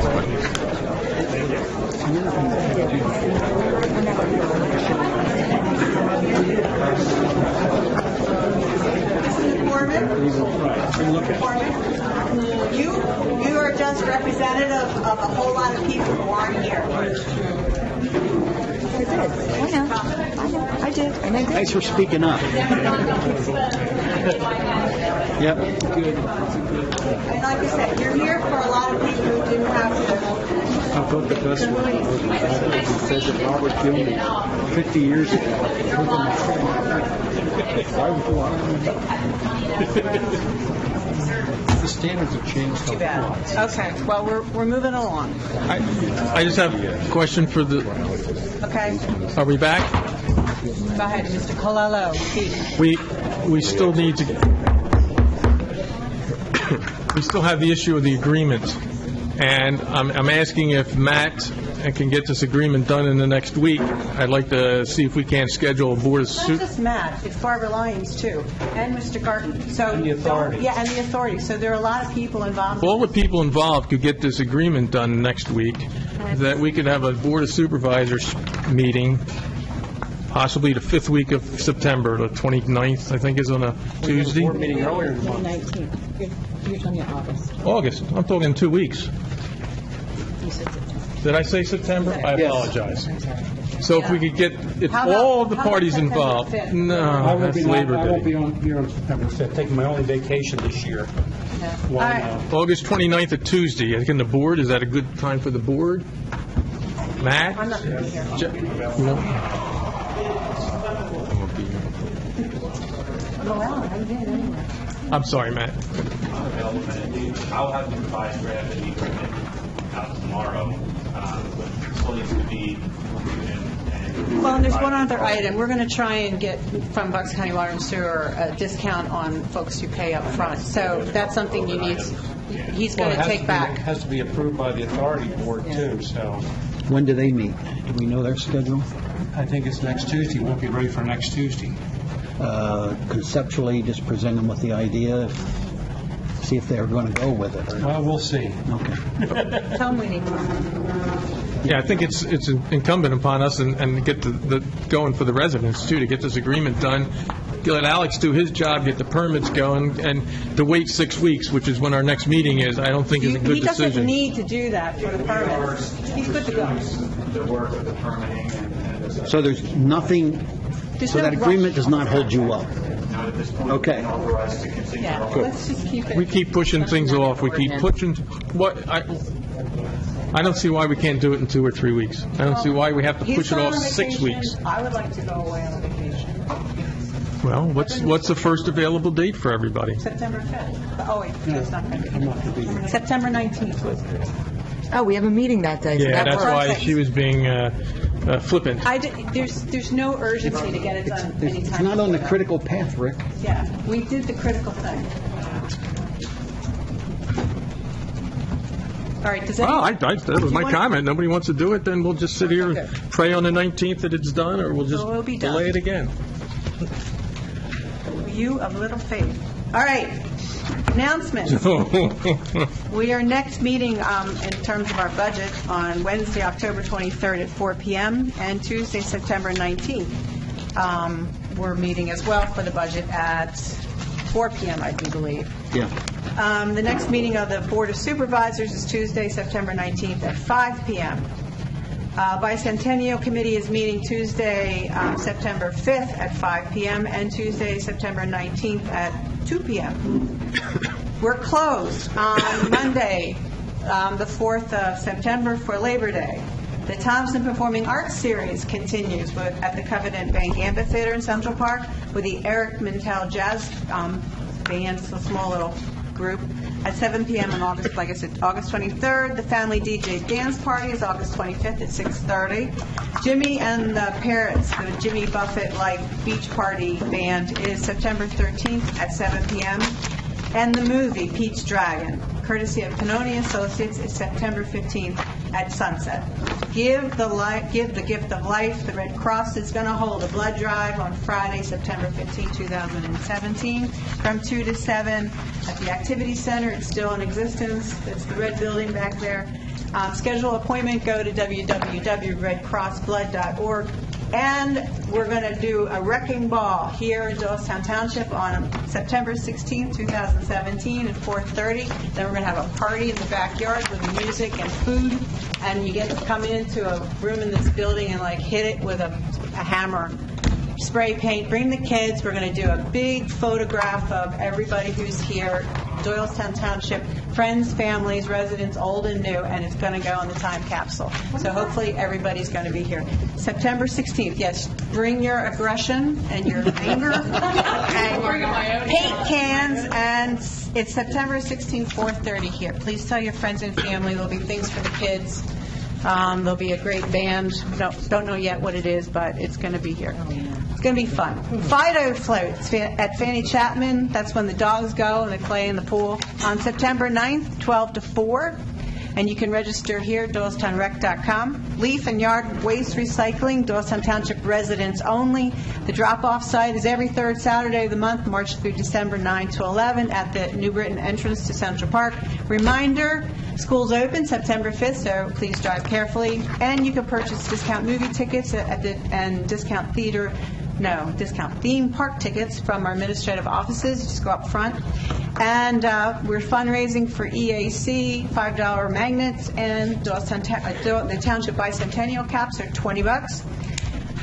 Collect them now. They'll be a collector's item, and you can wear them next year during our bicentennial. In 2018, we'll be 200 years old. In case you haven't realized, and I haven't said it enough times, we're having a bicentennial celebration in 2018. Okay, minutes approval is the next item. Oh, I already have the wrecking ball. Minutes approval for our next meeting, or for our regular meeting of July 18, 2017. Everyone had a chance to review them. Move to approve. Second. Okay, any corrections, changes? Hearing none, all in favor? Aye. The next item is the budget work session notes of June 20th, 2017. Everyone had a chance to review them? Any changes, corrections? Nope. Move to approve. Second. All in favor? Aye. Thank you. Correspondences from boards and commissions. We have a few resignations and leave of absence requests. Beginning first with Barbara Kesselring, dated 8/1/17 from Parks and Rec. Is there a motion to accept her resignation? She's moving out of the community. I'll make a motion. Second. All in favor? Aye. And Ed Ebenbach's retiring from the Ways and Means to become a member of the... No, I thought he was, he's not retiring. Leave of It's a leave of He's taking a leave of absence from Yeah. Ways and Means. Do we need to even pass on that? Sorry, Ed, you can't go. He's back there. Okay, so we'll Just remove him. acknowledge. We're acknowledging him. He can go, can he? Oh, yes, absolutely. You ahead. may leave, unless you Yeah, want to stay. Alex can go, too. Yeah. Why Thank are you, you still Alex. sitting here? Thank you. Thanks, guys, for coming. It was helpful. All right, and then Ed Harvey. Ed Harvey. He's retiring or He resigning? resigned from the planning commission. Okay, is there a motion to accept all three of these items for, I'll make that motion with regret. thank you. Second then. All in favor? Aye. Aye. Okay, permit fee request from the Bucks County Flood Shed, Food Shed, Flood Shed. For a $200 waiver for an event that they're doing. They would have to pay the, I think it's $4 or $5 for the state fee, though, that we require. $200 total? $200 request waiver, yes. I'll make that motion. Second. All in favor? Aye. Okay, and then there's a request from CV Cares Pumpkin Fest. I'm going to recuse from the discussion since I am treasurer of this, the CV Cares Educational Foundation. I'll make that motion. Second then. Okay, and I'll call the question. I have to say Aye. anything. All in favor? Aye. Aye. Okay, reports from the solicitor. Nothing to report. Yes. Chief? Nothing. Township engineer? Nothing at this time. Okay. Director of operations? Yes, we have a couple of items we'd like to go over for review and consideration by the board. First is proposal from Smith Miller Associates for additional services. They are sub to Phillips and Donovan, the architects for the municipal project. This is for additional lighting in the parking lot area. It is a time and materials proposal not to exceed the amount of $9,000. Any questions about this proposal? You've all had a chance to look at it. It's for the parking lot lighting. I'll make that motion to approve. Yep. All in favor? Aye. Aye. Okay, Thank you. Second is a proposal for additional services from J.D. Bravo Company.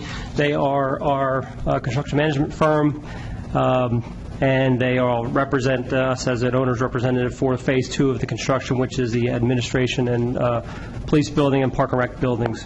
This proposal is for services for the remediation of hazardous materials in this building that they prepared documents for that went out to bid, and also for the demolition contract, which will go out to bid probably in the next 30 days for the tearing down of this building. It's the amount of $23,300. I can't tell you how much these folks are worth. They're doing an amazing job. When we put an RFP out for this service, they knocked our socks off, and they're just showing up and doing much more than expected. So I can certainly endorse this change, addition. Are you making that motion? Yes, I'll make that motion. Second. All in favor? Aye. Okay. I Then, have this a- one we weren't expecting. Well, I have a change order. Now, actually, my memo encompasses 3 change orders. Change order 1 for deduct, change 2A for an ad, 2B for an ad, and 3 for an ad price. So we basically phase this project in two phases. The work that's being done in basically this change order encompasses work that would have been done in Phase 2. We met basically, myself, Pickering, representative from Mario's office, Pico, and Smith Miller, who is the mechanical, electrical engineering on this project, and we all got together and talked about how we're going to power the buildings on Phase 1 and Phase 2. That facilitated the change order. We would have paid this in Phase 2.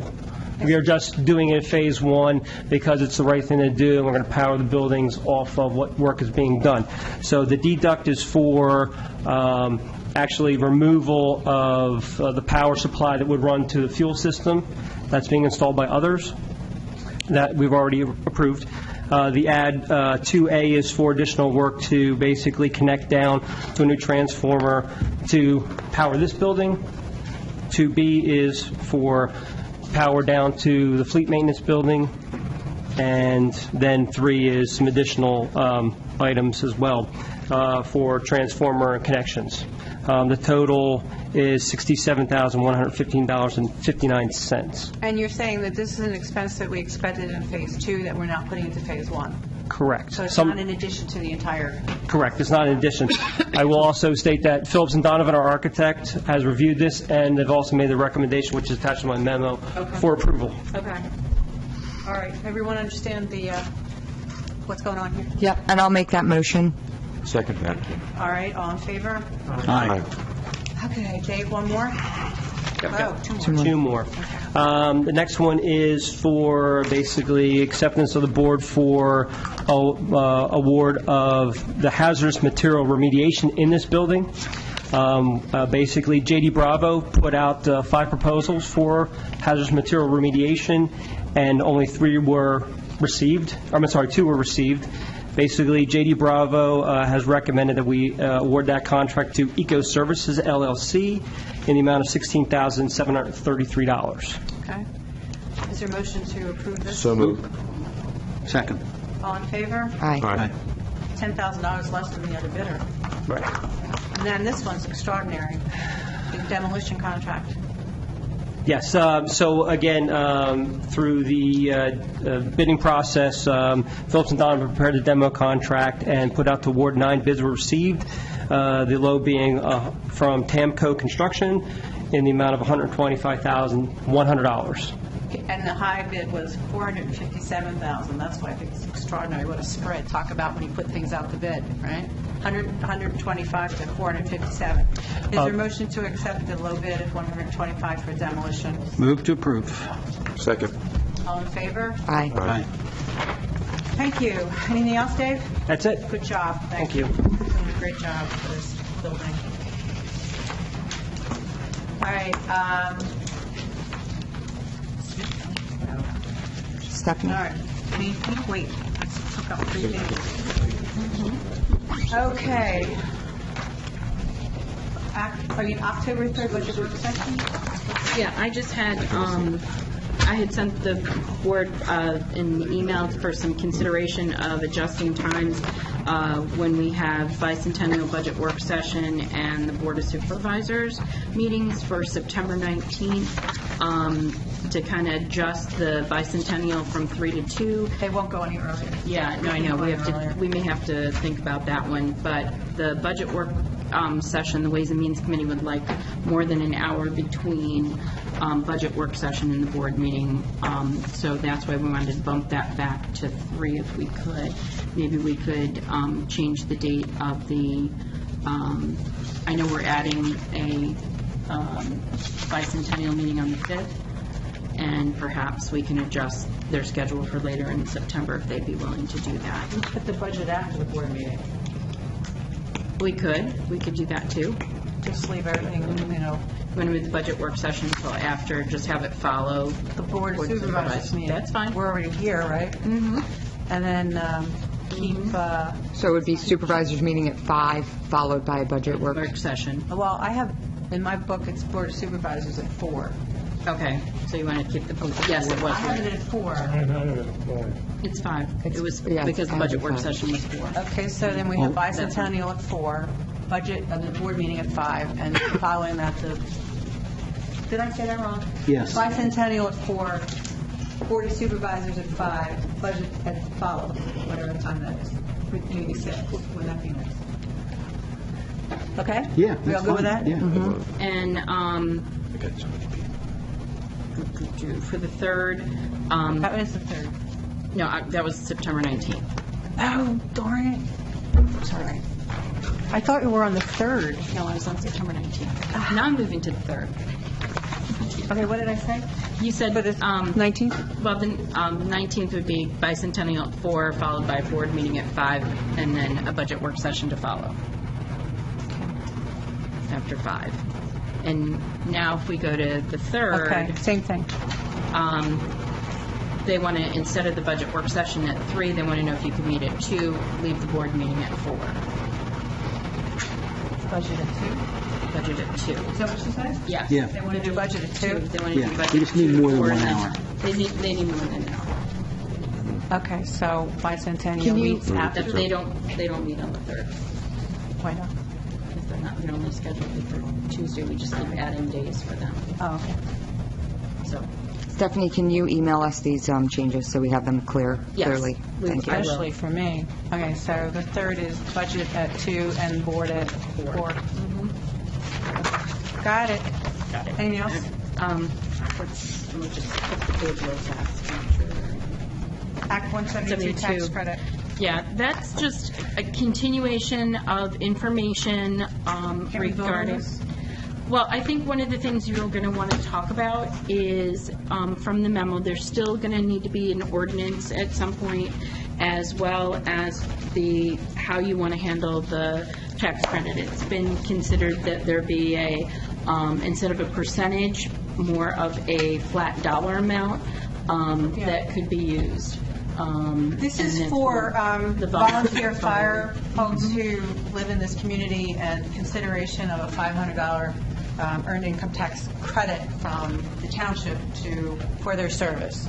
It might be helpful if you could coordinate, if you haven't already done so, with the other communities served by the same folks, so it's uniform. And that's what we're working on. We are working on it. We're working on Until you have that that. ironed out, it's kind of premature to do an But ordinance. right now, everybody kind of wants to find out if the percentage or the dollar amount. Dollar amount. Is Dollar amount. Dollar amount? And we're okay with that dollar amount. Okay, Yeah. that's Have we fine. ascertained what the cost is to us? Not roughly, yet. ballpark? The fire company is putting together their list of volunteers who reside in the township.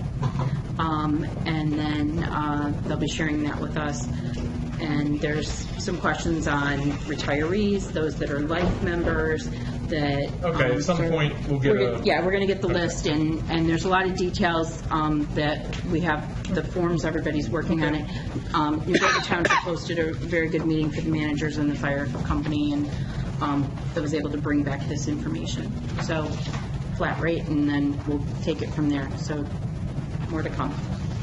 And then, that's it, sorry. Okay. we have any supervisors? No, you have appointment to Mr. Harrigan to the... Yeah, I know. We have a vacancy, and you've met him before. I just wondered if you want to meet him again, or... I would move to appoint Kevin Harrington to the Board of Appeal, UCC Board of Appeals. I'll second that. I don't know, but if everybody's in... We interviewed him. He was on. I don't remember him. Okay. Do you want to interview him? No, if you three or four are happy with them, I'll... Yep. Yes. Motion Yeah, second. remember. All in favor? Aye. Aye. Thank you. Alrighty then, unfinished business. Did I pass It's supervisors, and then it just... So it Did I would be... pass it with supervisors? Does anybody have anything to say? No. Supervisors? I just wanted to make a comment about the pension meeting that we had, because that was some people out there in the TV land and here sitting in the audience know that we had a pension meeting today, and it went extremely well. And I say that because of we had a pension task force, and there were 3 members of the Ways and Means Committee that broke off and spent probably the last 9 months looking at why our pensions, why townships in general, pension situations are the amount of liability we have, and they did, in my opinion, a phenomenal job. And they presented to the pension committee today. In September, they're going to come to the board at a budget work session. They come with their recommendations as to what we need to do and try to get our liability problem better under control. So they did an excellent, excellent job. So. No, thank you. Ryan? Rick? No? Okay. Thank you. Moving on. Unfinished business, the stormwater plan update. Do you want to say anything now? Yes. As you know, we've been working on the MS4 2018 renewal permit. As part of that permit, the township is required to prepare a total maximum daily load plan and a pollution reduction plan. The plan was prepared in conjunction with our office and GHD. Patrick Boggs from GHD is here to present the plan. As part of the requirements for DEP, the draft plan has to be made available for public review and comment. It was advertised, the Intelligencer, I believe, on July 26th. There's a 30-day comment period to August 25th. Also, we have to present the plan at a public meeting, which is what we're here for tonight, and take any public comment and address the comments. So now I'm just going to turn it over to Patrick. All right. Thank you for having me. I thought everybody was going to be here for me, but everybody left. I'll try to be very quick. I know it's getting late. There's 4 watersheds in the township that we were concerned about that DEP and EPA said were either polluted or impaired.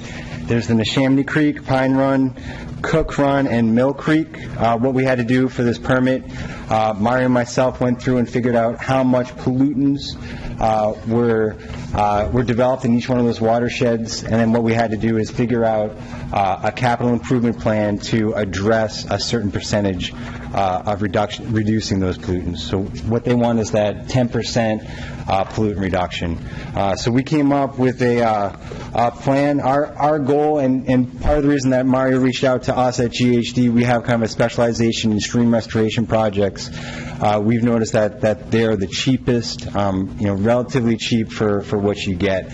So we had hoped to try to get as many projects that you guys can do in-house without having to bid. So the 5 projects that we came up with, there's the Neshaminy Creek, there's an unnamed tributary right behind here. There's a section of 700 or 800 linear feet that we'd like you guys to restore. There's the Ridings at Covered Bridge Crossing. It's a development. There's existing basins in there. There's a thing called a BMP retrofit. So right now there's a concrete channel that goes straight through it. The water just whizzes right through that basin. So we'd like to take out that channel, maybe do some minor grading. There's also Pine Run Road stream restoration. If you're familiar with that road, there's a stream that goes right along the road, and I drove around with Paul Gare for a day, and he said that they have issues again and again. They have to do maintenance, so we want to fold that in. There's the Cottonwood Court BMP retrofit. I believe there's a Burger King that's out towards the borough. That's the same thing. It's a basin that was installed in the 80s or 90s that we want to just go in. It should be the township should be able to do that yourself. And then our last one is Old New Road stream restoration. That's another section that Paul said he had on his list. There's an outlet, there's a pipe that discharges water that's kind of eroding away the channel. So we folded that in. These are mostly issues of silt, aren't they? Correct. The pollutant is silt. It's not like funny business. Correct. Part of the MS4 program, and Mario could probably speak better than I could about this, is that you do have to monitor what's coming out of these outfalls, and if there is anything, fecal matter or something that raises a red flag, then that gets passed on. So beyond that, we're looking at three main pollutants, silt or sediment, total suspended solids is another words for it, and the other two are nitrogen and phosphorus, I believe. For this cycle, what they say is if you handle the silt or the sediment, you can assume that the other ones will get taken care of. So my analogy is I go up, my in-laws are up in New England. If I can keep my mother-in-law happy, I know that my father-in-law and my sister-in-law will also be happy. So if you can just handle the one main issue, everything else will follow suit. So for this one, we're looking at sediment. So, we don't need to talk about how we calculated it. It's in the report if you wish, to peruse through it. We could take a half an hour or so, have Mari and I discuss it. But what we have is a 5-year timeline. We have to submit after our 30 days is up for the public comment period. We submit to DEP. It's going to take them theoretically 6 months to approve that. And then once they approve it, we have 5 years to actually implement these projects. If something, I'm sorry? Correct. Correct. Get them in the ground and have them stabilized. If something comes up where there's a developer, Toll Brothers wants to do something and they're right along a stream and we could piggyback, if we can change it. You hadn't mentioned Toll Brothers, huh? It was at the top of my mind. But we can adjust it, as we go forward the next 5 years. And we had talked, Mario, myself, and Stephanie, a general game plan of the priority of the projects. I think we want to start really small, the ones that we're going to do anyways, and kind of sink our teeth into it and then go from there. Okay. Thank you, Mr. Box. Who has questions? Anybody? I just a little confused on, we have to approve this before what date? We have to submit this. I believe that the board already approved publishing the draft report. Mario, please correct me if I'm wrong. The permit application is due September 16th. Okay. The reason I asked is because in the paper they said that public comment was going to be accepted until August 23rd. And It's a 30-day comment period on the plan. Right. Our paper, they said we put an ad in the paper on July 26th, so it would run 30 days, would run till August 25th. Okay, so if we approve this tonight... Well, you're not approving the plan tonight. Okay. Basically, what we are doing is presenting it to the public and asking anybody out there right now, does anybody have any comments on the plan? And then, we have to take, they give verbal comment. Okay. We then try to respond to their verbal comment. Okay. We need to include their comments, our response, and any changes to the plan that came out of those comments in the plan. Okay. So that's why we're here tonight. So if Tom has a question or a comment, okay, he's more than... Go ahead, Tom. You too could be a part of the plan. You have to take the microphone. Can the township take any credit for improvements made by, say, Delaware Valley College? They have a pretty extensive program there over the years. Can they take credit for that? We can take credit if they go to one of the public outfall. If it's all self-contained within the college, then we could not take credit because we would not be we're not including their land. If they have land that sheet flows directly to the stream, we're not including that land in our calculations because we're not responsible for that load. Do you understand that answer? Yeah. Okay, good. Anybody else? Let's say the plan is available online. There is a copy, a paper copy here at the Township Building that you can come in and review. Beautiful map up on the wall to look at. And, I mean, if the only other thing I have, I mean, I believe if nobody else has public comment, then we're going to close, let's say we close that out. There's two things I want to make the board aware of. One is we're going to need a check for $2,500 when we submit the application made payable to the Commonwealth of Pennsylvania. They have to get their cut of it. And also, I would request authorization, a motion to authorize the chair of the supervisors to sign the application when it becomes available or when it's completed. The reason I ask that is because your next meeting is past the deadline. Well, that's what I was just going to ask that question. So if I can have that, Okay. Okay. And then, when will we have the estimates for what it's going to cost us to do this work? Actually, I believe an estimate was submitted, no, it wasn't, I believe, there was an estimate submitted to you, Steph, about a week ago. There is an estimate that we will. I just want to make sure that gets built into our budget process. Right, yes. And maybe We will Stephanie get- and yeah. Dave are taking care of it, okay. Yeah, That's we fine. will. Okay. We will resend it. What was the estimate?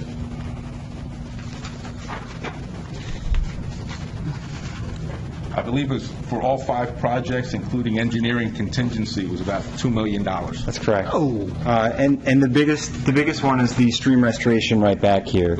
But again, that's over a 5-year period. And we do hope that that is on the high side. I know, I said this wasn't going to be cheap. Unfunded mandates. I mean, again, they're estimates, and they're the best we can do now. We will refine those numbers. I guess you can try to refine them even further. And I guess what we can do is we can break them up. I know they were broken up into projects, so we can tell you what, so we're going to start with the smaller projects up front and work your way, to the bigger ones. If something comes up in the interim, though, you can amend the plan, can't you? Yes. So if there's something else comes along you can take credit for, you can be relieved of the responsibility for $2 million.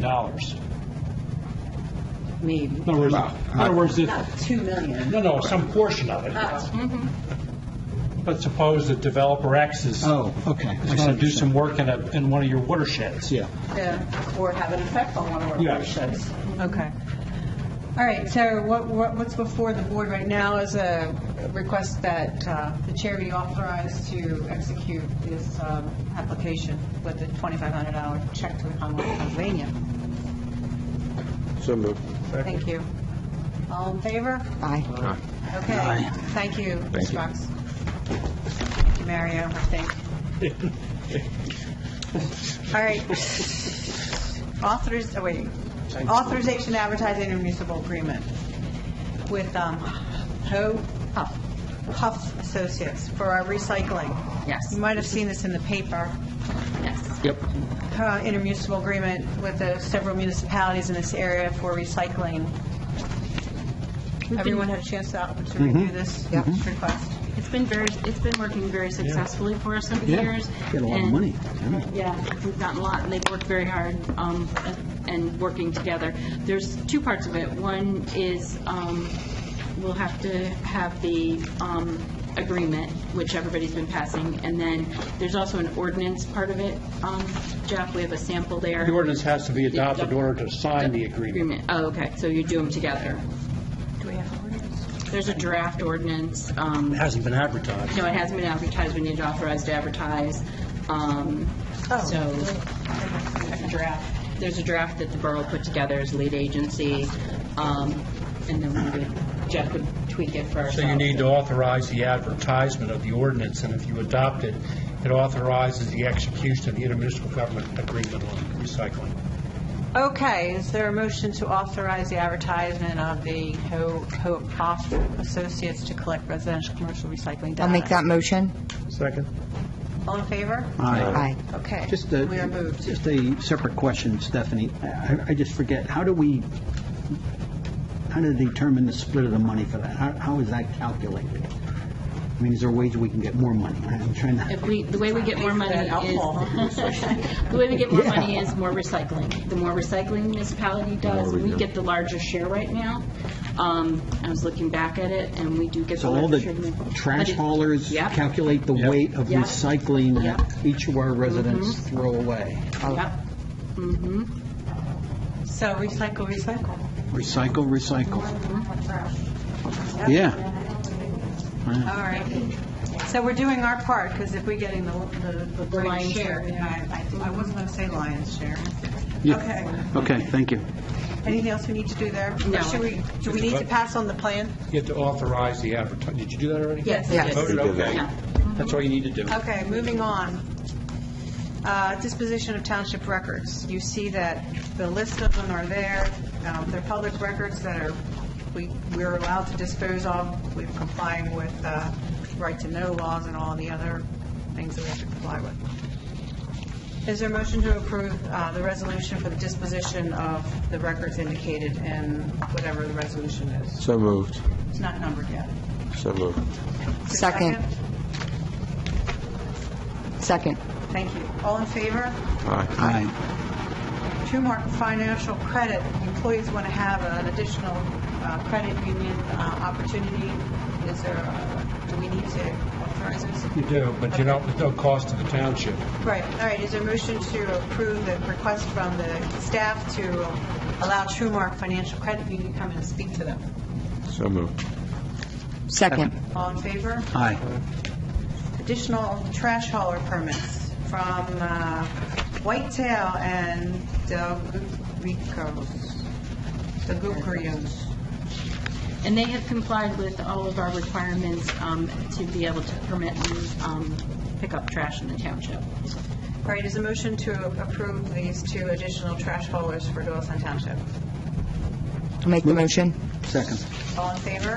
Aye. Thank you. Okay, Mr. Kelso, thank you for your patience. Oh, I enjoy sitting. I've only done that for 45 years. So. Yes, you have. Two things I have tonight from the Bike and Hike Committee is, number one, we have the bids in from Phase 2 of the trail that extends from the Chamonix Greenway at Upper State Road to the train station in New Britain.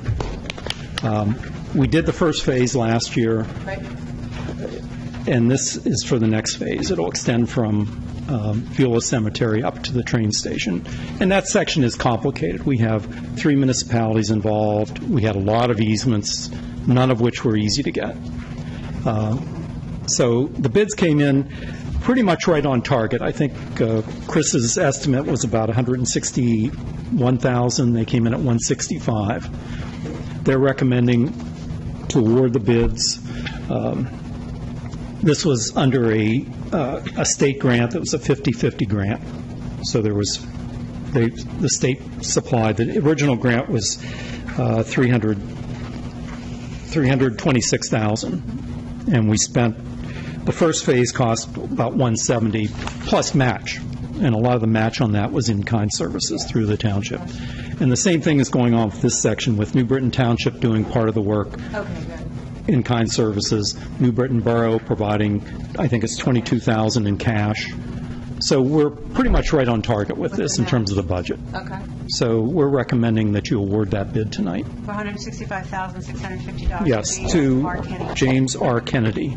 Is there a motion to award? I'll make that motion. Second. All in favor? Aye. Thank you so much. Great. It's turned out, I think it's going to be a great project, and I mean, yeah. a lot of people are waiting for it. What's his name? And just keeping people off the street near the train station is a big one. I mean, Yes. when that train stops, people just head out. Dr. Murphy. Yeah, Yeah. right. And we just, Can I connect eventually? Because I know you guys are doing. Yes, they will. Can I see it online? Yes. Yeah, there's a map. there's a map online under With the information listing and biking. what's going to happen? Yep, yes. And that's what the next item is. Working on it for 25 years. And we're making progress. You are, indeed, 27 miles. The next one is, we're requesting authorization to apply for a grant. And this was part of the capital budget. It was item 8 on our capital budget. It really, in the capital budget, it was pushed out to the year 2021. It was number 8 on the list, and this involves Shady Retreat Road and Sandy Ridge Road. It's a key section that connects a lot of different trails there and connects some of our more dense neighborhoods in that area. Yeah. And the reason we're asking for it, and the reason we're moving it up on our list, is that the TAP grant really fits this. It's 100% construction funding. The township's portion is really design and easements. So it tends to be an 85% funded program. And it fits this program because it's also, we've got a lot of we've got some significant PennDOT issues here in crossing the bypass and and a couple key intersections. So I can run through the slides, but I think you understand pretty much. This is the general slide on it, which runs from Broad Street up top. Is there a pointer here? No. You have to use the mouse. I've got to use the mouse. Okay. It runs from Broad Street and the Mennonite Church. The Mennonite Church just extended the trail in their program this year on their own, and it would extend from that trail on the other side of the road. We have a trail also, extend down Sandy Ridge to Lime Kiln, cross Lime Kiln, tie on to the Hospital Drive Trail. And we met with the Transportation Advisory Committee last week and had a great meeting, I thought. They came up with some good ideas on that intersection, and I think we need to look at a bunch of different options there to make that work. And then extend down Shady Retreat Road all the way down to Burpee Road. And there's a trail at Burpee, and there's a sidewalk on part of that. But on both of these roads, we have a lot of easement. We have a 60-foot right-of-way. And we actually have an easement on the Snyder property. When they came in for a subdivision a number of years ago, they gave us an easement for the trail, and we'll take advantage of that. So we don't really think we need any easements for this one. We can do it within the public right-of-way. So it's just design then? Yeah, it's really, and that's what this program, they don't want you to come in and have to work 2 years to get easements for this grant. They want it sort of to be ready to design and build. And this one fits that very well. And also, and I think the chief brought this up at the TAC committee, I just jumped the wrong way here, to tie back in the trail at Burpee Road and State Street. There's a trail that comes through Stonington Manor right now that connects on down to Shady Retreat, but it just dies there. And we have a lot of pedestrian traffic in through there, and the recommendation was to make that final connection, so we've added that in. That's an important community there. It is. Yeah, and this really will tie it into the borough better and it connects really a number of trails right there. So it was a great recommendation by them, and we think we can do that within the public right-of-way and through Stonington Manor also. So what's your timing? Well, the timing is, we said, no, that's the problem with it. And I said it was in the budget for 2021. We're probably looking at construction in 2020, 2021. It takes that long to get through this. That's the downside to this grant, is we have to follow the federal regulations. Okay. So there's a lot of upfront work that has to be done. So we don't see construction happening for a couple years. Okay. And we won't know about the grant until... What do you need from us tonight?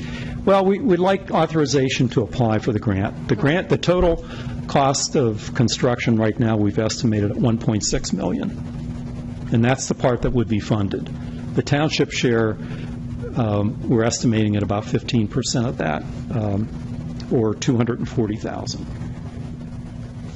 And that can be, and that's another nice thing about this grant, is we can use other sources of money for matching also. We can apply for a DCNR grant. If we get this one, we can apply for a DCNR grant for design. There are other things we can do. We can use different sources for that. For that $240,000. Yeah, they don't care how we come up with that. We just have to come up with a design for the system. Okay, and we can also... Do we need a motion? Yes, we need a motion. Well, if we approve the plan, we can't approve the money. Right. Because the money doesn't get approved until... We approve them to apply for the grant. You're not approving spending for the project. because you For the gotta- design phase. you have to- I'm just thinking about the design. You have to accept the grant first before you're liable for anything. Right. Well, I'll make the motion to authorize them to apply for the grant. Is there a second? That's all we're asking for tonight. Okay, there's a second, there's a motion, and any other comments, questions, concerns? All in favor? Aye. Okay, good to go. Thank you very much. Well, thank you.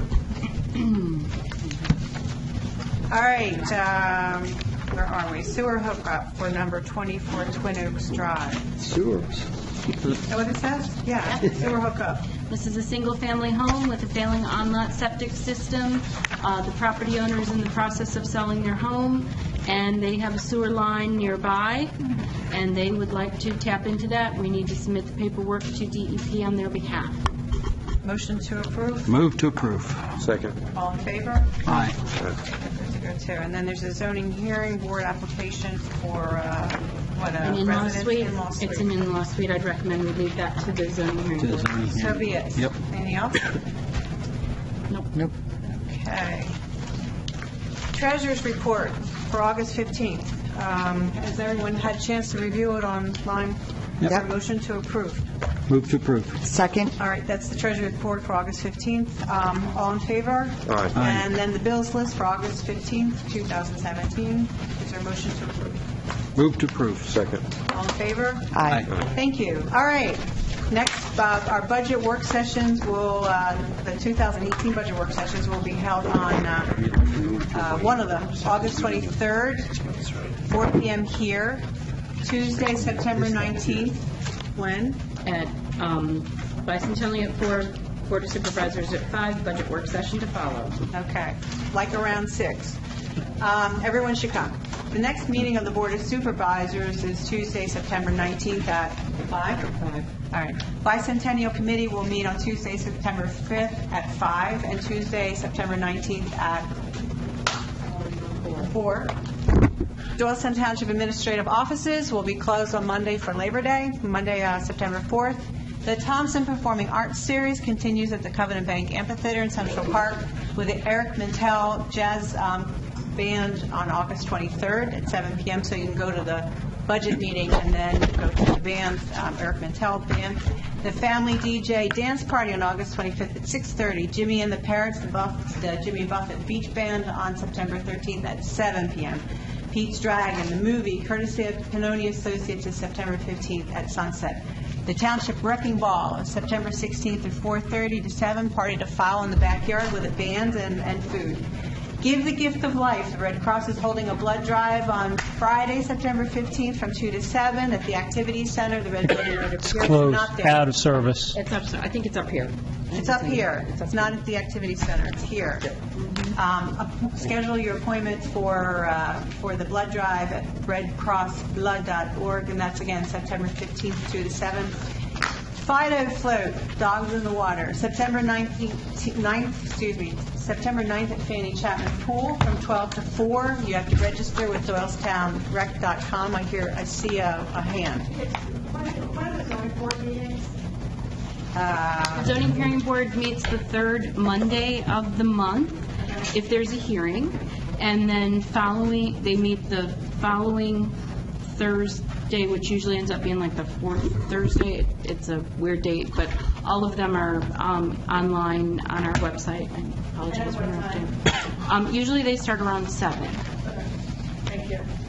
Okay, leaf and yard waste recycling, Doylestown Township residents only. Drop-off site is every third Saturday of the month, March through December, and that's between the hours of 9 and 11 a.m. And you access the site from the New Britain Road to entrance to Central Park. And then a reminder that schools are opening on September 5th, so please drive carefully. Discount movie tickets you can buy, and theme park tickets you can buy in the administrative offices. The EAC fundraiser is for magnets, $5 each. Bicentennial caps, get them while they're still around, $20 each. You can get them out front. And Again, the Family Fun Wrecking Ball, Saturday, September 16th.